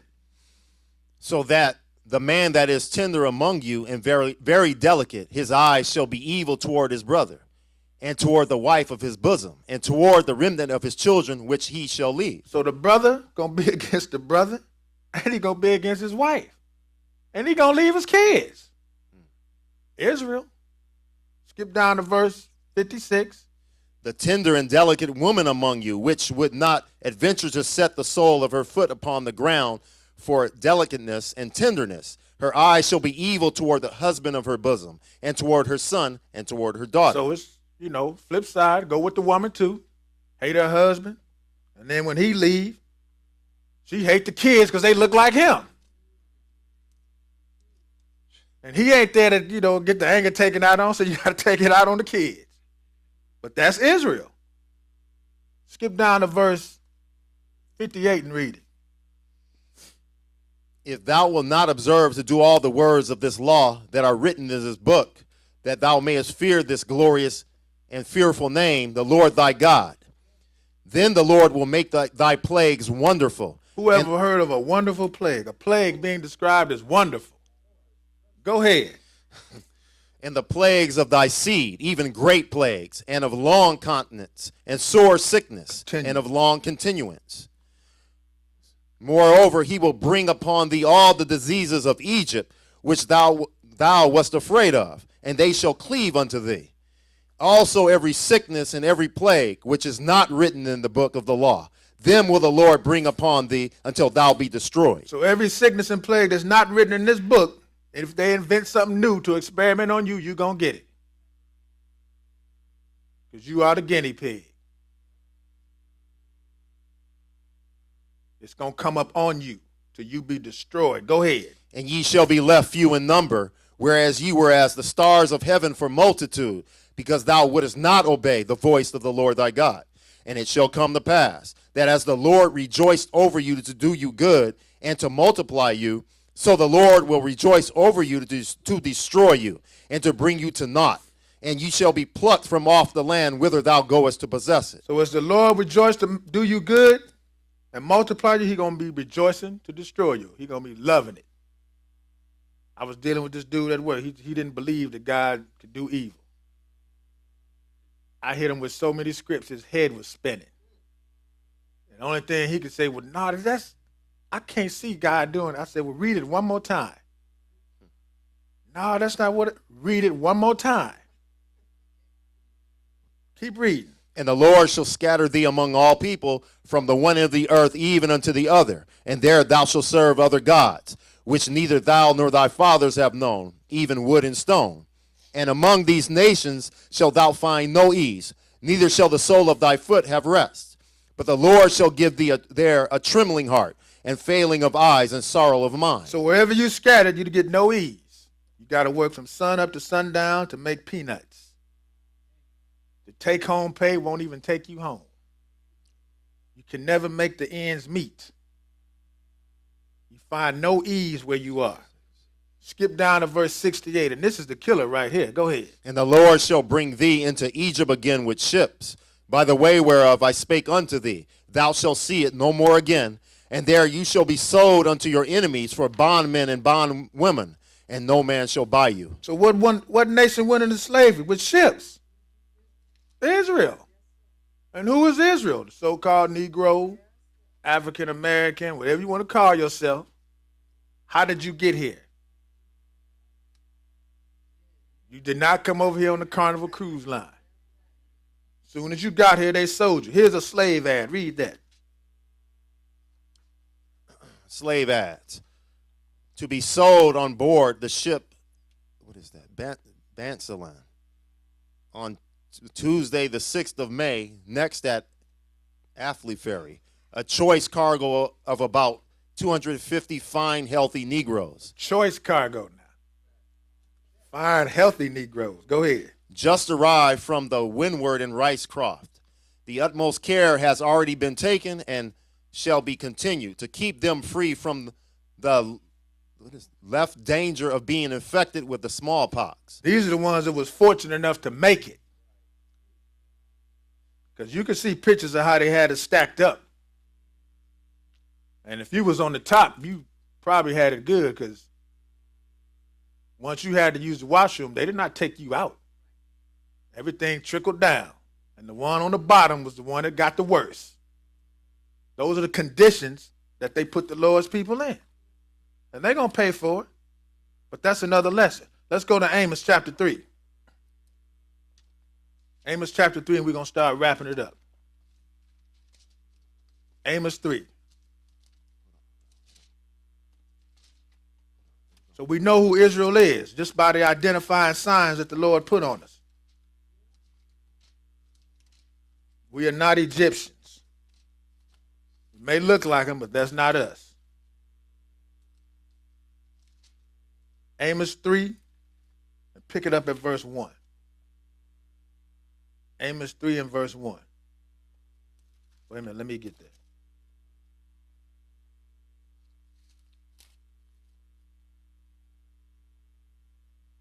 Okay, go ahead. Hear this word that the Lord hath spoken against you, O children of Israel. Hear this word, O children of Israel. The Lord spoke this against us. Go ahead. Against the whole family which I brought up from the land of Egypt, saying, you only have I known of all the families of the earth. Therefore I will punish you for all your iniquities. So we're out of all the families of the earth, Israel is the only nation that the Lord knows. He loves us. And you know, you always, the people you love the most, they get the worst beatings. Except when it came to me, you know, I don't know. But it seemed like everybody beat me worse than my parents. Uncles, aunts, everybody. But the Lord's people was Israel. That's why they don't get away with nothing. That's why we number one in everything when it's bad. Because we are being punished. We are the Lord's people, and we are profaning his name. Look at the stuff we are doing. We are Israel. That's God's name. And we making them look bad. Think about it. Let's go to 2 Kings. So the Lord said he was going to scatter us into every nation. After Solomon died, the nation got split. 10 tribes went up north, 2 stayed down in Jerusalem, and they was fighting each other. Wasn't that part of the curse, brother against brother? They was fighting for a long time. And the northern kingdom they just went crazy with idolatry. And the Lord got fed up with them. 2 Kings chapter 17, verse 5. Read it. Then the king of Assyria came up throughout all the land and went up to Samaria and besieged it 3 years. In the 9th year of Hoshea, the king of Assyria took Samaria and carried Israel away into Assyria and placed them in Halah and in Habar by the river of Gozan and in the cities of the Medes. So king of Assyria came and took Israel out and placed them in the cities of the Medes by the river Gozan. Go ahead. For it was so that the children of Israel had sinned against the Lord their God, which had brought them up out of the land of Egypt from under the hand of Pharaoh king of Egypt, and had feared other gods, and walked in the statutes of the heathen, whom the Lord cast out from before the children of Israel, and of the kings of Israel, which they had made. And the children of Israel did secretly those things that were not right against the Lord their God. And they built them high places in all their cities, from the tower of the watchman to the fenced city. And they set them up images and groves in every high hill and under every green tree. Idolatry. That's what the Lord warned you not to do. He said, if you do this, I'm going to bring these curses on you. And look at Israel doing it wholesale. Go ahead. And there they burnt incense in all the high places, as did the heathen whom the Lord carried away before them, and wrought wicked things to provoke the Lord to anger. For they served idols, whereof the Lord had said unto them, ye shall not do this thing. Yet the Lord testified against Israel and against Judah by all the prophets and by all seers, saying, turn ye from your evil ways, and keep my commandments and my statutes, according to all the law which I commanded your fathers. and which I sent to you by my servants, the prophets. So now the Lord, he'll give you a chance. Now he'll tell you what you're doing wrong and tell you how to fix it. But it's your opportunity, if you want to listen, to fix your problem. Because it's easy to fix. Our problem is easy to fix. All we got to do is turn to the Lord. Marching ain't going to do it. Writing the president, your congressman, begging for reparations, that is not going to do it. Turn back to the Lord. Start keeping the Sabbath day, for starters. Shut down on Friday night, where all the crimes and murders happen. How come Sunday preachers don't tell you that? Problems will be solved if you turn back to the Lord. But nobody's teaching us that. Every time something happens, they hold a press conference. You got 5 or 6 preachers, community leaders behind there. Ain't nobody saying nothing. It's a shame when the white police gun down one of us, it's a big uproar. But we kill more of ourselves than the white police do. Where's the uproar in that? How come ain't nobody marching and writing their congressman for that? Keep reading. Notwithstanding, they would not hear, but hardened their necks, like to the neck of their fathers, that did not believe in the Lord their God. So they didn't listen. The Lord gave them a chance, but they didn't listen because what did he say when we read in Exodus 32? Stiff-necked. Go ahead. And they rejected his statutes and his covenant that he made with their fathers, and his testimonies which he testified against them. And they followed vanity and became vain, and went after the heathen that were round about them, concerning whom the Lord had charged them, that they should not do like them. Skip down to 18. Go ahead. Therefore the Lord was very angry with Israel, and removed them out of his sight. There was none left but the tribe of Judah only. So he got rid of them. Took them 10 tribes out. Go ahead. Also Judah kept not the commandments of the Lord their God, but walked in the statutes of Israel which they made. And the Lord rejected all the seed of Israel, and afflicted them, and delivered them into the hand of spoilers, until he had cast them out of his sight.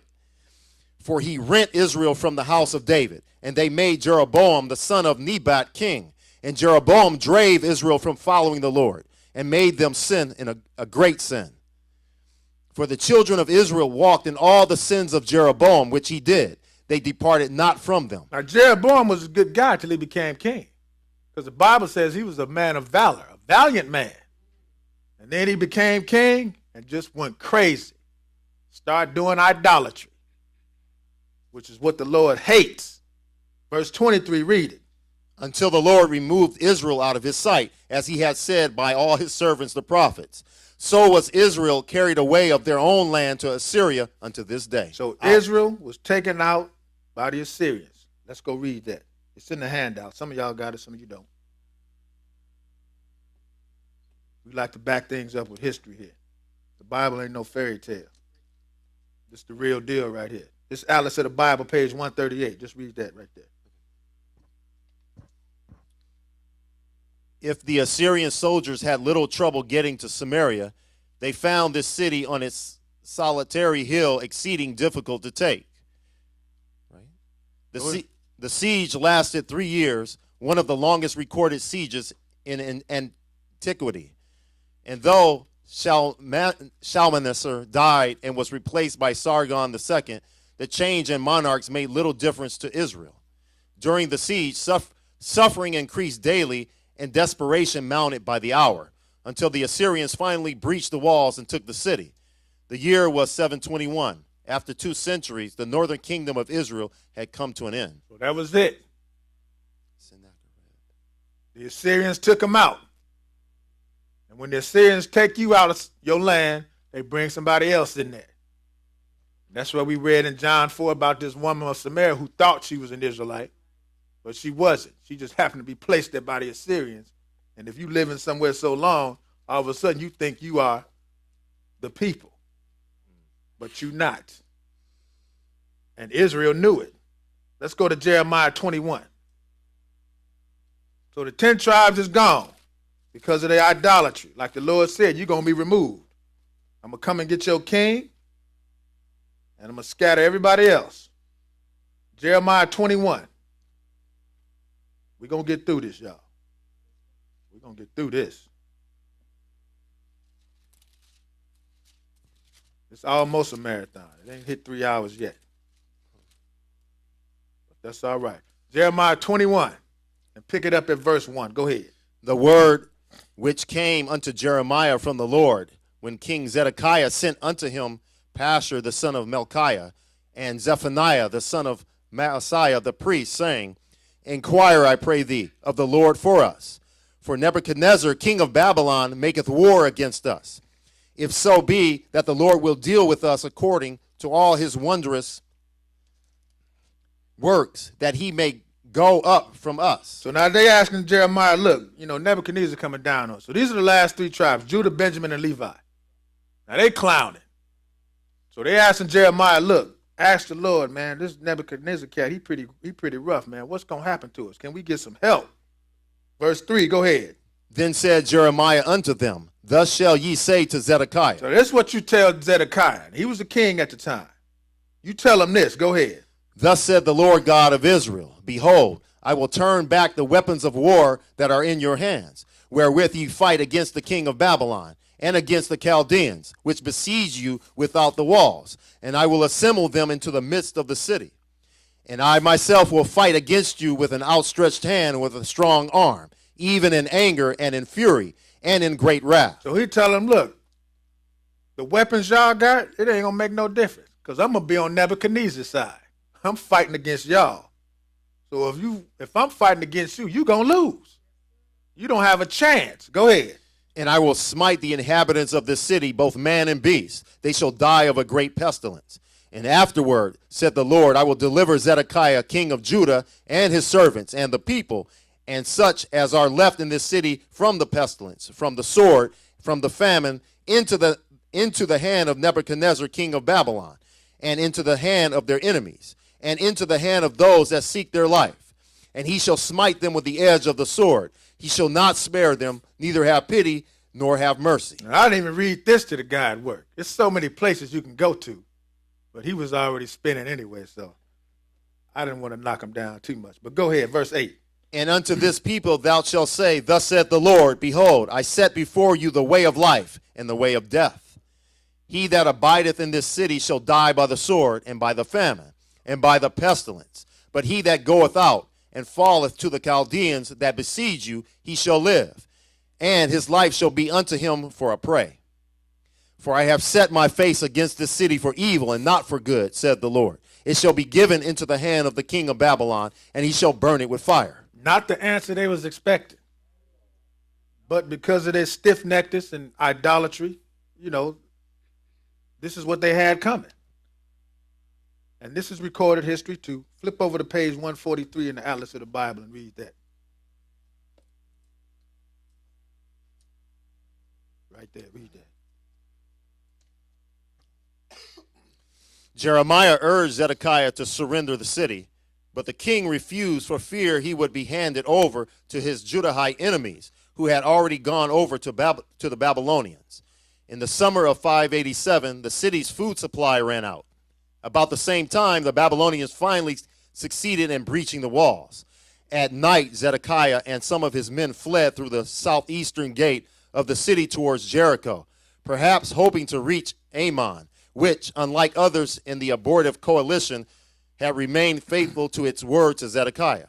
But the hapless king was captured on the plains of Jericho and taken northward to Nebuchadnezzar at Riblah in Syria.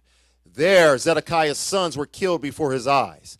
Then he was blinded, put in chains, deported to Babylon. So his sons, the last thing he saw was his sons getting killed. And then they put his eyes out. But we read the reference before the script. So now let's read the script. 2 Chronicles 36. I jumped a little ahead of myself. 2 Chronicles 36. And pick it up at verse 9. Now, this was the guy before Zedekiah. Go ahead, verse 9.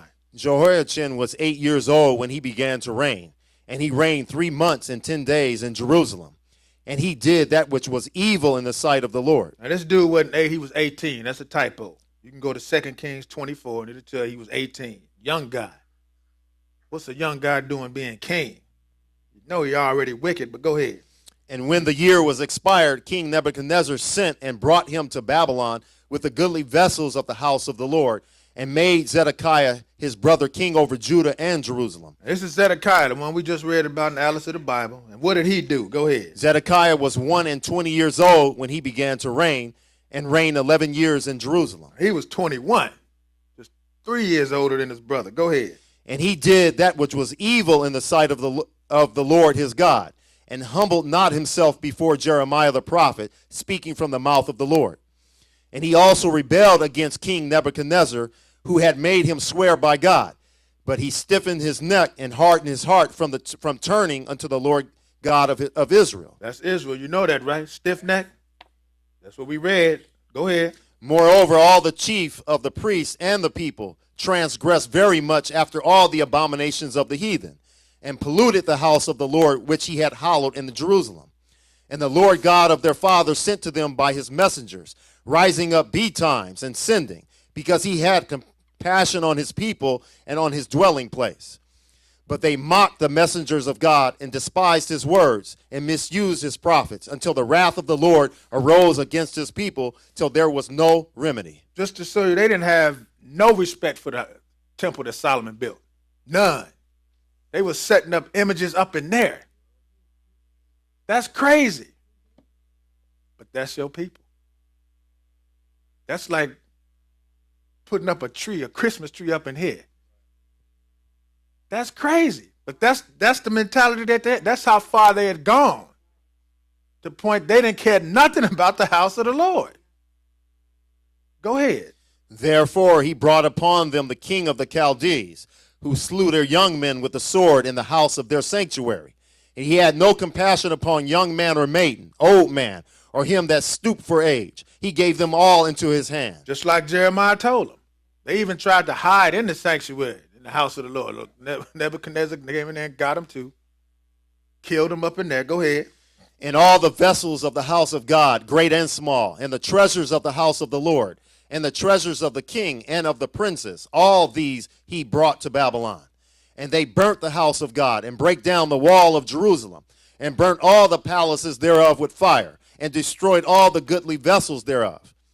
And them that had escaped from the sword carried he away to Babylon, where they were servants to him and his sons until the reign of the kingdom of Persia, to fulfill the word of the Lord by the mouth of Jeremiah, until the land had enjoyed her Sabbaths. For as long as she lay desolate, she kept Sabbath, to fulfill 70 years. So ain't that something? As long as the people wasn't in the land, the Sabbath was kept. At least the land was doing it. Because the people was just foul. They didn't care. And the Lord said those that escaped from the sword carried he away to Babylon, where they were servants to him and his sons' until the reign of the kingdom of Persia. So the Persians took over from the Babylonians. The Greeks took over from them, and the Romans took over from them. You've just been handed down from slave master to slave master to slave master. But remember, your first slave master was an Egyptian who looked just like you. But don't nobody want to talk about that. They want to talk about the white man did this, white man did that. No. What did the Egyptian do to you? But let's go to Daniel 9. We're almost there. Daniel chapter 9. Now, Daniel was one of the captives taken away by Nebuchadnezzar. And he was reading Jeremiah about the 70 years. But Daniel made an observation. Because Daniel had some understanding and some wisdom of why he was in the situation he was in. Daniel 9, and pick it up at verse 8. Okay, read. O Lord, to us belongeth confusion of face, to our kings, to our princes, and to our fathers, because we have sinned against thee. To the Lord our God belong mercies and forgivenesses, though we have rebelled against him. Neither have we obeyed the voice of the Lord our God, to walk in his laws, which he set before us by his servants the prophets. Yea, all Israel have transgressed thy law, even by departing, that they might not obey thy voice. Therefore the curse is poured upon us, and the oath that is written in the law of Moses, the servant of God, because we have sinned against him. Now we read all them curses in Deuteronomy 28. And he mentioned about 4 or 5 times that you're going to be removed into all nations, scattered. We ain't got to the slavery in ships yet, but that's coming. Keep reading. And he hath confirmed his words which he spake against us and against our judges that judged us, by bringing upon us a great evil. For under the whole heaven hath not been done as hath been done upon Jerusalem.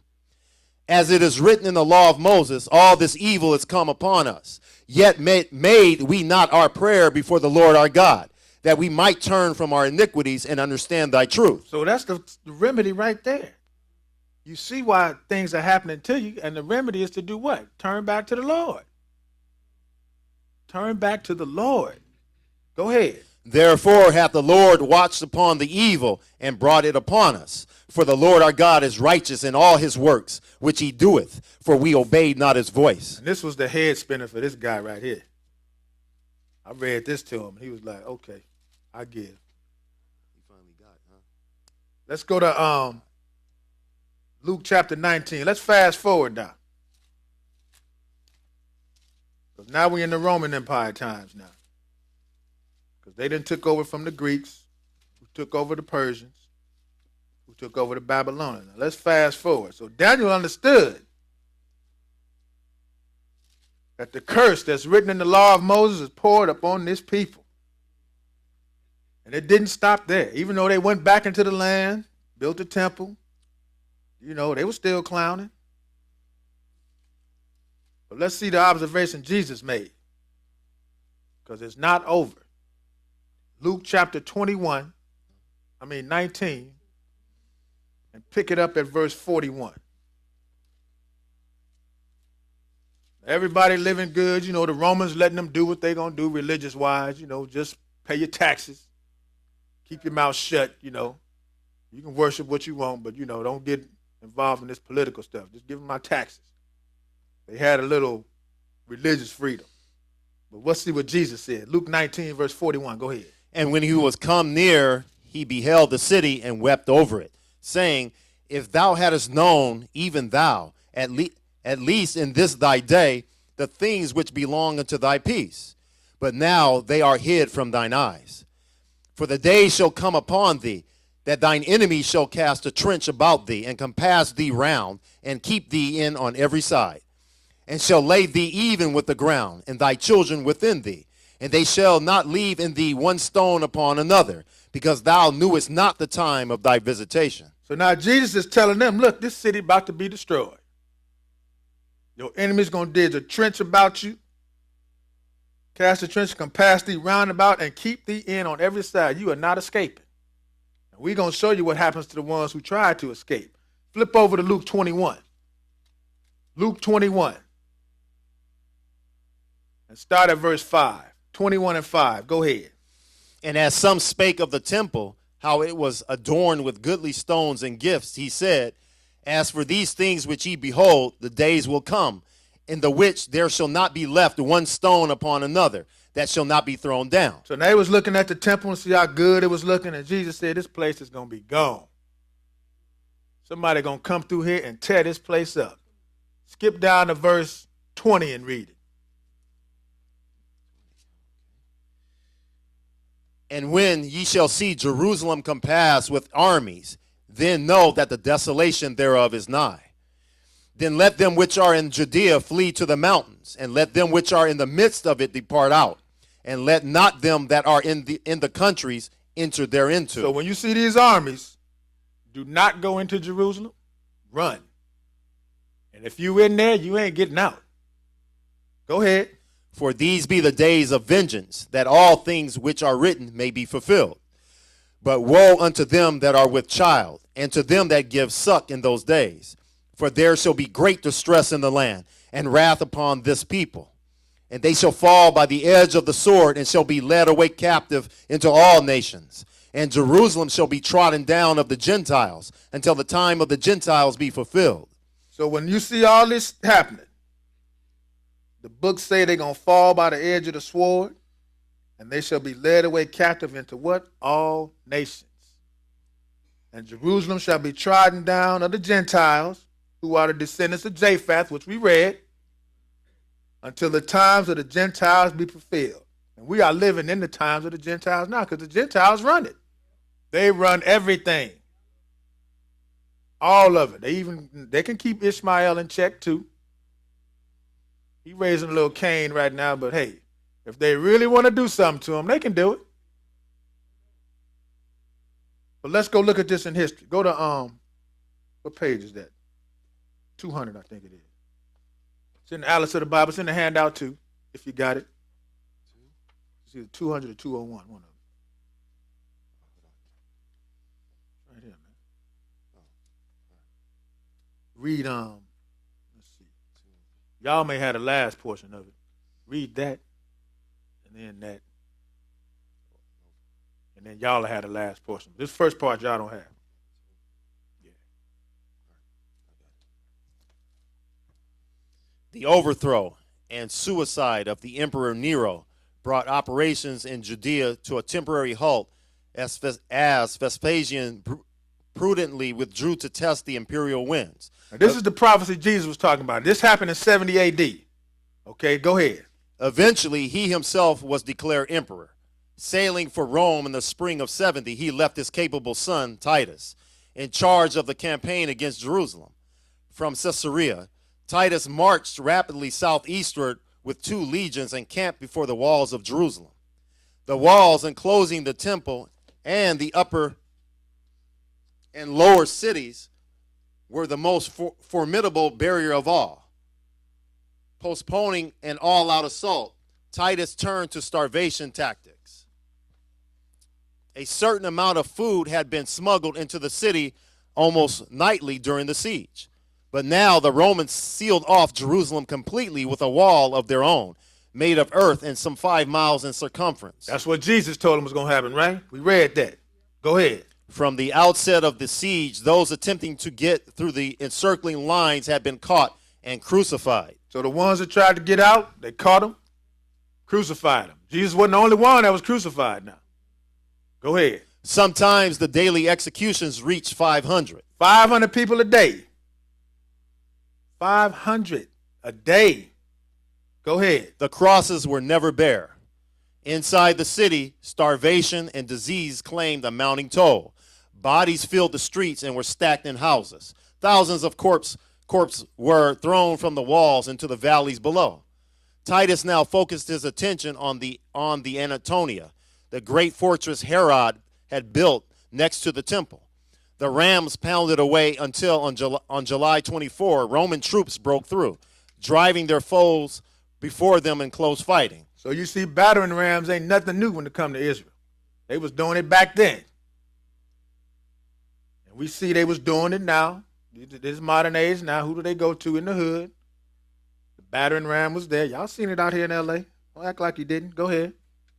When the great timbered gates of the temple withstood the rams, they were set afire. Soon the fighting and the fires raged everywhere within the temple complex. Before long, the temple, one of the wonders of the Roman world, was nothing more than a smoldering ruin. So the Romans did the same thing to this temple that the Babylonians did to Solomon's temple. Burned it up. And Jesus told them, they was looking at the temple, how wonderful it was. He was like, man, please. This place is going to be destroyed. Go ahead. Their surviving rebels made a last-ditch stand within Herod's palace. The battering rams resumed their rhythmic work. When the legionnaires at last broke into this refuge, they found only corpses.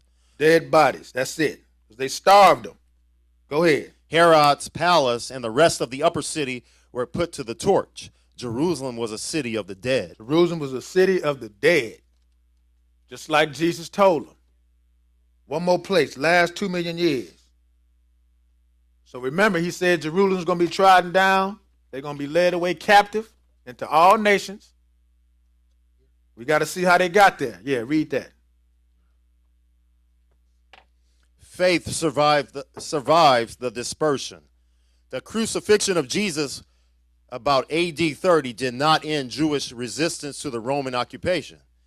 In 70, when the country was again in a state of revolt, Jerusalem, the holy city, became the core of the resistance to the Romans. Titus, the son of Emperor Vespasian, proceeded to lay siege to Jerusalem.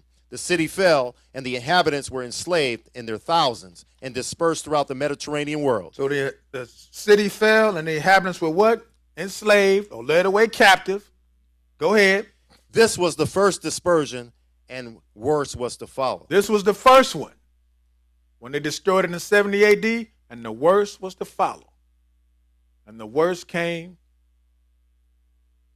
1,360 years later, 70 years later. And what do they call it? The transatlantic slave trade. Because you got to be led captive in the nations. Like the book say, all nations, you're going to be scattered.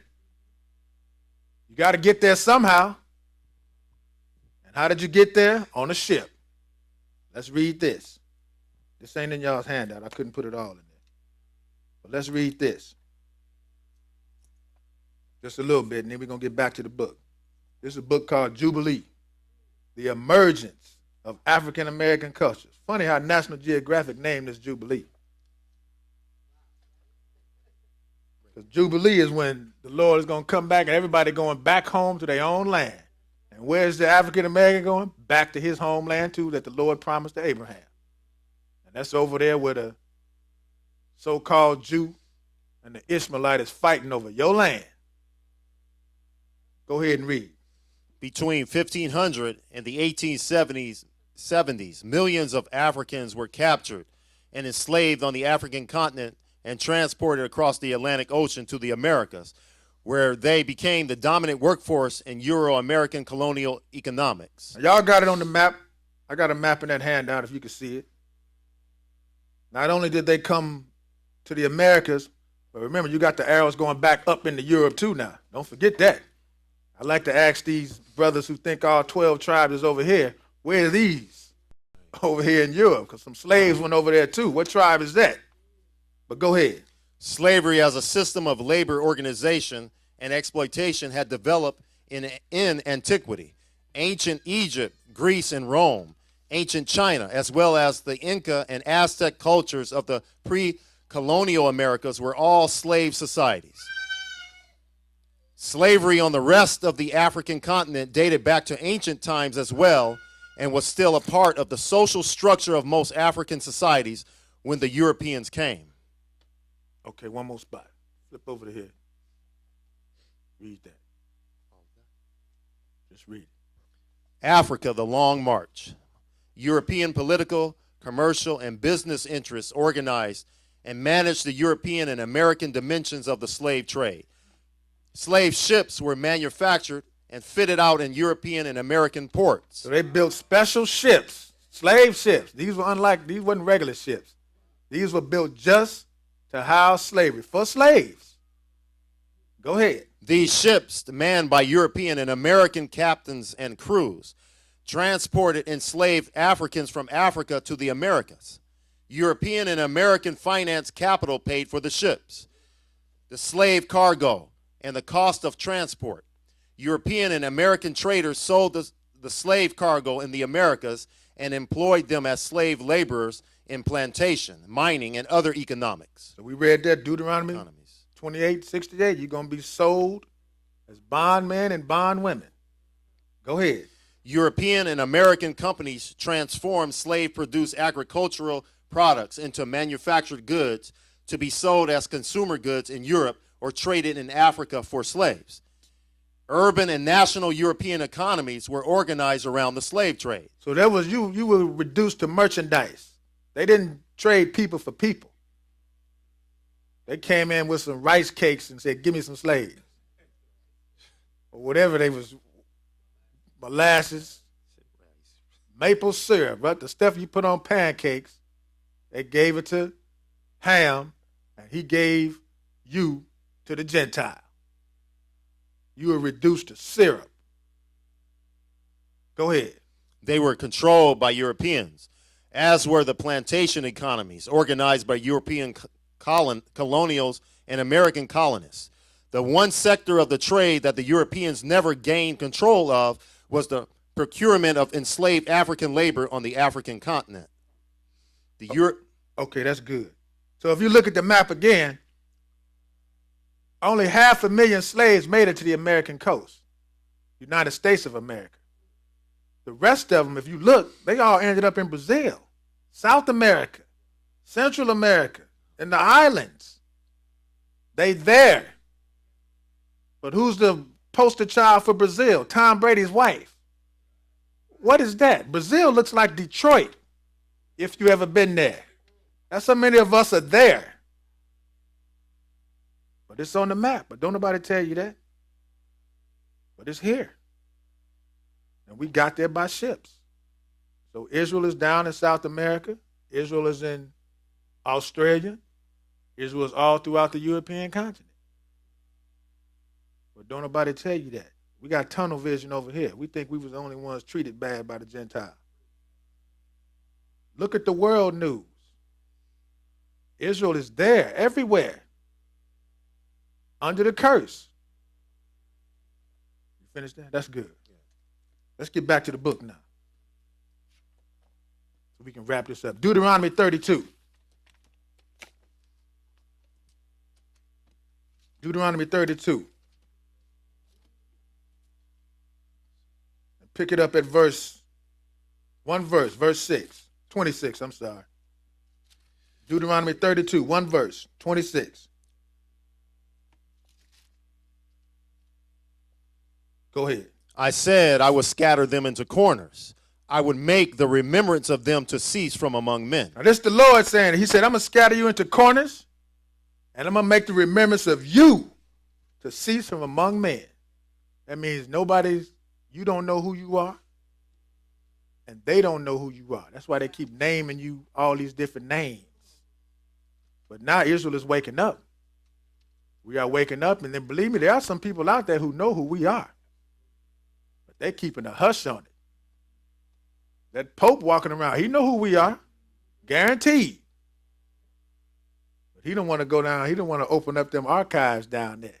Why is it such a big secret if you're the biggest Christian organization around? Shouldn't you be wanting to reveal some of this truth? But nah, they got to keep it hush. But Israel is waking up, and we getting this word out here. So the Lord said, I'm going to scatter you among men. Go to Psalm 83. Psalm 83. Because remember, the Lord works through people. He'll cause a nation to accomplish his mission. And let's see how he did this with Israel. Because everybody had a hand in this. And believe me, they're going to pay. Psalm 83, and pick it up at verse 1. Okay, read. Keep not thou silence, O God. Hold not thy peace, and be not still, O God. For lo, thine enemies make a tumult, and they that hate thee have lifted up the head. They have taken crafty counsel against thy people, and consulted against thy hidden ones. They have said, Come, let us cut them off from being a nation, that the name of Israel may be no more in remembrance. Now remember, this is the Lord orchestrating this, because he said he was going to do this. But he needs to accomplish this through other means, which is by other nations. So they said, Come, let us cut them off from being a nation, that the name of Israel be no more in remembrance. Go ahead. For they have consulted together with one consent. They are confederate against thee. So they consulted together. This is their main sole purpose, is to cut us off as a nation. And the best way to do that is to scatter them. Because once you divide it, you finished. A nation's only stand as strong as when they're together. But if you here and you there and you there, you under this nation, following their rules, assimilated into them, you don't know who you are. You calling yourself Indian or something. Or Afro-Chinese, whatever they want to call themselves. Whatever they call themselves over there, I don't know. But Israel is there. And they know they have some kind of blackness. And the only blackness they know of is from Africa. So they African something. Go ahead. The tabernacles of Edom. Your twin brother was the top of the list. You can read about him in Obadiah, how he made sure that when whoever was escaping, he handed them up to you. Your twin brother, the one you are not supposed to hate, according to the scripture. Go ahead. And the Ishmaelites. The Arabs. Go ahead. Of Moab and the Hagarenes. Gebal and Ammon and Amalek, the Philistines with the inhabitants of Tyre. Asher is also is joined with them. They have hope in the children of Lot. So all these nations had a chance, had a hand in getting you scattered, getting you cut off, making sure nobody knows who you are. Let's flip over to Hosea 9. Hosea chapter 9. Let's look at some other identifying curses for God's people. So once you know all these curses, it's easy to find out who they are, who the people are, who God's people are, I should say. Because the shoe fits. And what does it say? If the shoe fits, you got to wear it, right?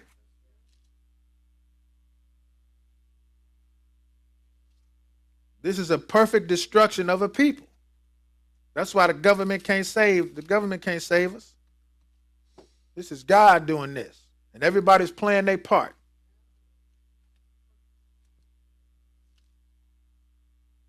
What I say, Hosea? 9. Hosea 9? Okay. Verse 1, go ahead. Rejoice not, O Israel, for joy as other people, for thou hast gone a whoring from thy God. Thou hast loved the reward upon every corn floor. The floor and the winepress shall not feed them, and the new wine shall fail in her. They shall not dwell in the Lord's land, but Ephraim shall return to Egypt, and they shall eat unclean things in Assyria. Now Ephraim was the northern tribe. That's talking about Israel too. And we read who took the 10 tribes out? The Assyrians. That's what the books say. Ephraim shall not dwell in the Lord's land, but Ephraim shall return to Egypt, which represents slavery, and they shall eat unclean things in Assyria. Skip down to verse 11 and read it. As for Ephraim, their glory shall fly away like a bird from the birth and from the womb and from the conception.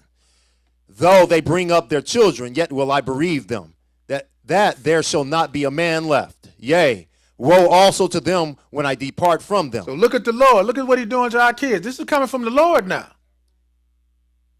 This is coming from God doing this to his people because of their disobedience. But he has to accomplish this through other people. We get mad at the wrong people. We should be mad at our forefathers for not doing their job. Keep reading. Ephraim, as I saw Tyrus, is planted in a pleasant place, but Ephraim shall bring forth his children to the murderer. Give them, O Lord, what wilt thou give? Give them a miscarrying womb and dry breasts. All their wickedness is in Gilgal, for there I hated them. For the wickedness of their doings I will drive them out of mine house. I will love them no more. All their princes are revolters. Ephraim is smitten, their root is dried up.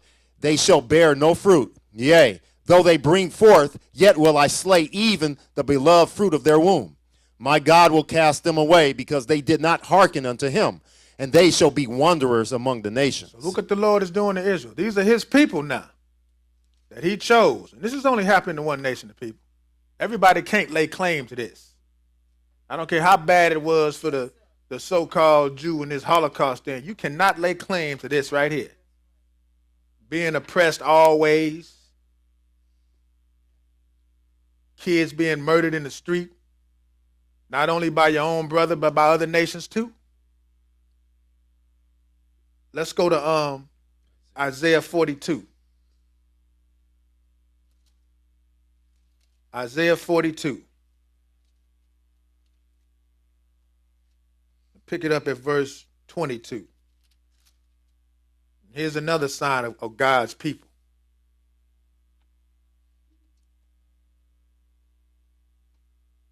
Isaiah 42 and verse 22. Okay, read. But this is a people robbed and spoiled. They are all of them snared in holes, and they are hid in prison houses. They are for a prey, and none delivereth, for a spoil, and none saith, restore. So this are people robbed and spoiled. They snared in holes, and they hid in prison houses. And we talking prison houses. Prison houses. They are for a prey, and none delivereth. Can't nobody deliver you from this. No man can deliver you from this type of captivity. Keep reading. Who among you will give ear to this? Who will hearken and hear for the time to come? Who gave Jacob for a spoil and Israel to the robbers? Who gave Jacob? Who put Israel in this situation? Go ahead. Did not the Lord, he against whom we have sinned? For they would not walk in his ways, neither were they obedient unto his law. Therefore he hath poured upon him the fury of his anger, and strengthened of battle. And it hath set him on fire round about, yet he knew not. And it burned him, yet he laid it not to heart. So all this stuff, the Lord put the fury of his anger and the strength of his battle on his people, and we on fire and don't even know why. Blaming somebody else when it's our own fault. And all we got to do is turn back to the Lord. Quick fix right there on the spot. But let's look at this. World prison population. We know what it's like over here. I tried to look up something, world prison, and it's there. World prison population. It's in the handout if you got it. Okay. World prison population list, 10th edition. Annotation. This 10th edition of the World Prison Population List gives details of the number of prisoners held in 222 222 independent countries and dependent territories. It shows the differences in the level of imprisonment across the world and makes possible an estimate of the world prison population total. The information is the latest available at the beginning of October. There are more than 10.2 million people incarcerated throughout the world. That's a lot of people. 10.2 million. Go ahead. The that was in 2000, what, the 10th edition? Mm-hmm. So you know it's more than that now.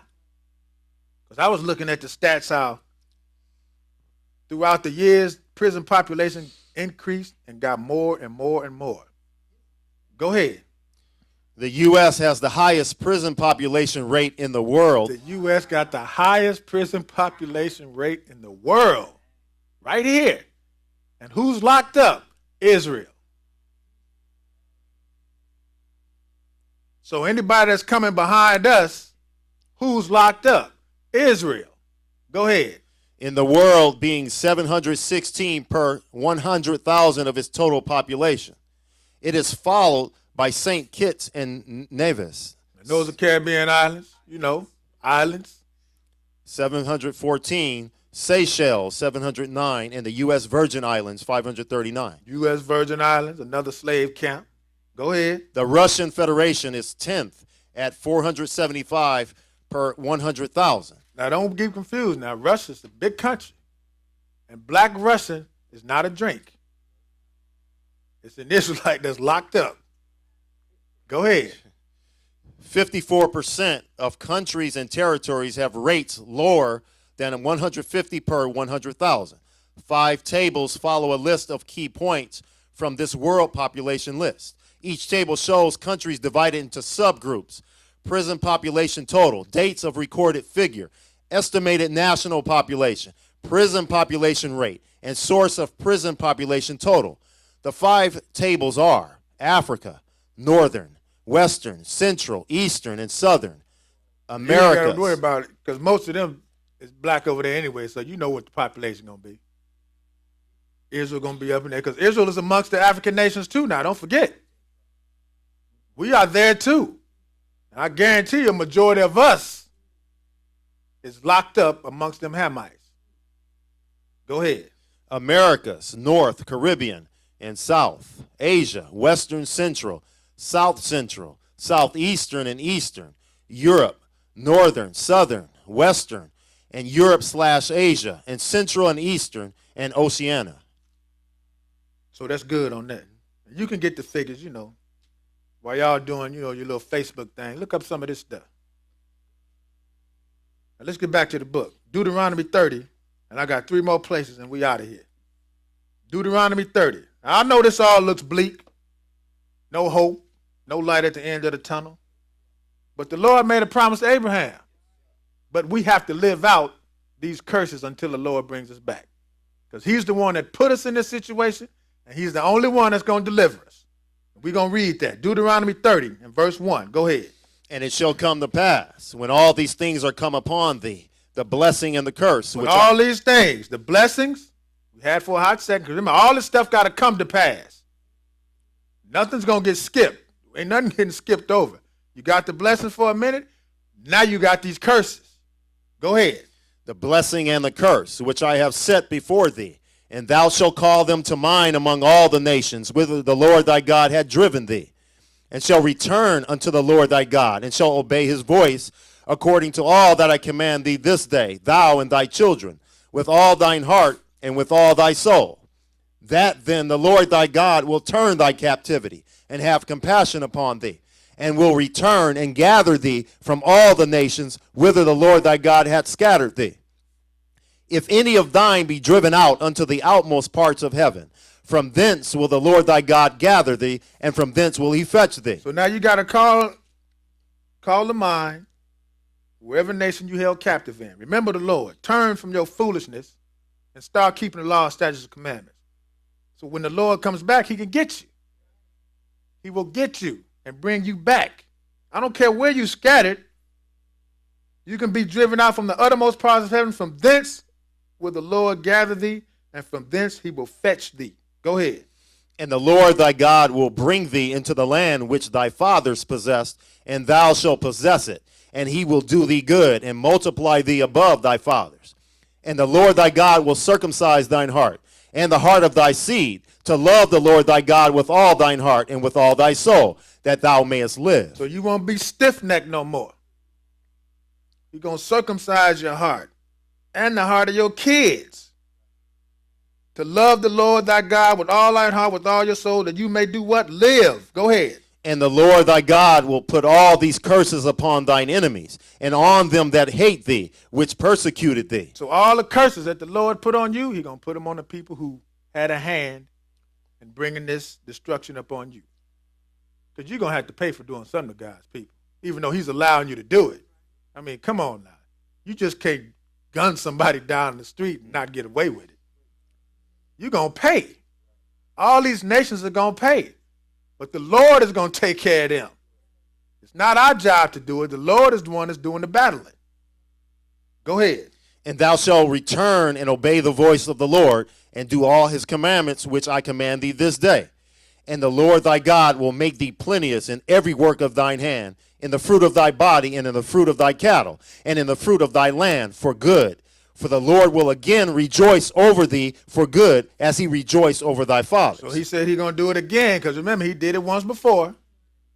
But now he's going to do it again once we live out all these curses. Go ahead. If thou shalt hearken unto the voice of the Lord thy God, to keep his commandments and his statutes, which are written in this book of the law, and if thou turn unto the Lord thy God with all thine heart and with all thy soul. Okay, let's go to Matthew 24. So the Lord said he's going to come back and get us.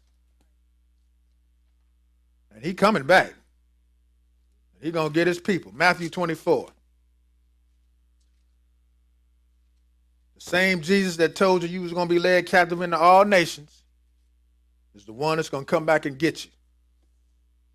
Matthew 24.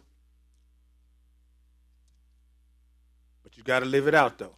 You got to endure. No matter how hard times get, keep the law. Verse 29, read it. Immediately after the tribulation of those days shall the sun be darkened, and the moon shall not give her light, and the stars shall fall from heaven, and the powers of the heavens shall be shaken. And then shall appear the sign of the Son of Man in heaven. And then shall all the tribes of the earth mourn, and they shall see the Son of Man coming in the clouds of heaven with power and great glory. Now these nations ain't crying for, these ain't tears of joy. These are tears of distress because they know they done messed up. And the Lord is coming back to get them.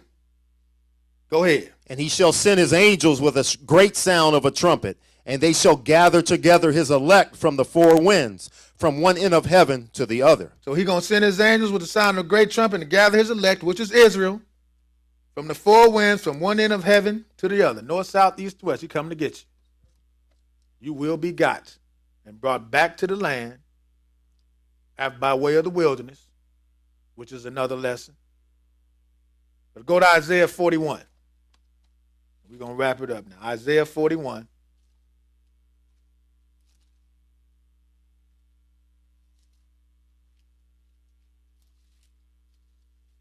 Isaiah 41.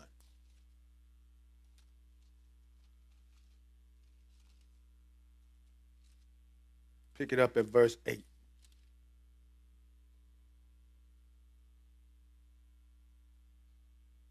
Okay, read it. But thou, Israel, art my servant, Jacob, whom I have chosen, the seed of Abraham, my friend. But Israel, thou, O Israel, art my servant, Jacob, whom I have chosen. So Israel is God's chosen people. Go ahead. Thou, whom I have taken from the ends of the earth, and called thee from the chief men thereof, and said unto thee, Thou art my servant. I have chosen thee, and not cast thee away. So Israel is not cast away. We've already read that. The sun and the moon and the stars still give light, so Israel is still around. Man can't measure the heavens. He can't tell how deep the earth is. Israel is still around. Let's go to the last place, Jeremiah 30. So we got some hope. It's bad. It's going to get worse. But you still got to hope in the Lord. Put your trust in him that he'll deliver you. Because right now, we as a nation, finished. Everything now is on an individual basis. You got to get yourself right with the Lord, so he don't put no wrath on you. I can only save myself. I can't save y'all. You're on your own. I can show you, but it's up to you to walk the walk and talk the talk. It's all in this book, though. Jeremiah 30. Let's start at verse 10. Go ahead. Therefore fear thou not, O my servant Jacob, saith the Lord. Neither be dismayed, O Israel, for lo, I will save thee from afar, and thy seed from the land of their captivity. And Jacob shall return, and shall be in rest, and be quiet, and none shall make him afraid. That ain't happening now. We scared. Even in your own neighborhood, we scared. But go ahead. For I am with thee, saith the Lord, to save thee. Though I make a full end of all nations whither I have scattered thee, yet will I not make a full end of thee. But I will correct thee in measure, and will not leave thee altogether unpunished. For thus saith the Lord, thy bruise is incurable, and thy wound is grievous. There is none to plead thy cause, that thou mayest be bound up. Thou hast no healing medicines. All thy lovers have forgotten thee. They seek thee not. For I have wounded thee with the wound of an enemy, with the chastisement of a cruel one, for the multitude of thine iniquity, because thy sins were increased. So we see why the Lord is beating us up, right? Your sins were increased. Go ahead. Why criest thou for thine affliction? Thy sorrow is incurable for the multitude of thine iniquity, because thy sins were increased. I have done these things unto thee. So who did these things? The Lord. Because our sins were increased. So don't be crying because you afflicted. I'm doing this to you because you keep sinning against me. Go ahead. Therefore all they that devour thee shall be devoured, and all thine adversaries, every one of them, shall go into captivity. And they that spoil thee shall be a spoil, and all they that prey upon thee will I give for a prey. So now he going to flip the script. Everything going to be turned upside down. The ones that's on the bottom, which is us, we're going to be on top. And the Lord is going to deal with the rest of these nations. Go ahead. For I will restore health unto thee, and I will heal thee of thy wounds, saith the Lord, because they called thee out of thee an outcast, saying, This is Zion, whom no man seeketh after. Thus saith the Lord, Behold, I will bring again the captivity of Jacob's tents, and have mercy on his dwelling places. And the city shall be builded upon her own heap, and the palace shall remain after the manner thereof. And out of them shall proceed thanksgiving, and the voice of them that make merry. And I will multiply them, and they shall not be few. I will also glorify them, and they shall not be small. So now when this happens, we're going to have thanksgiving and the voice of them that make merry. Won't no be singing, we shall overcome this time. We're going to be singing good. Go ahead. Their children also shall be as aforetime, and their congregation shall be established before me, and I will punish all that oppress them. Now the Lord is going to do this. Go ahead. And their nobles shall be of themselves, and their governors shall proceed from the midst of them, and I will cause him to draw near, and he shall approach unto me. For who is this that in engaged his heart to approach unto me, said the Lord. And ye shall be my people, and I will be your God. And I hope you got some understanding in Jesus' name. Praise God, bro.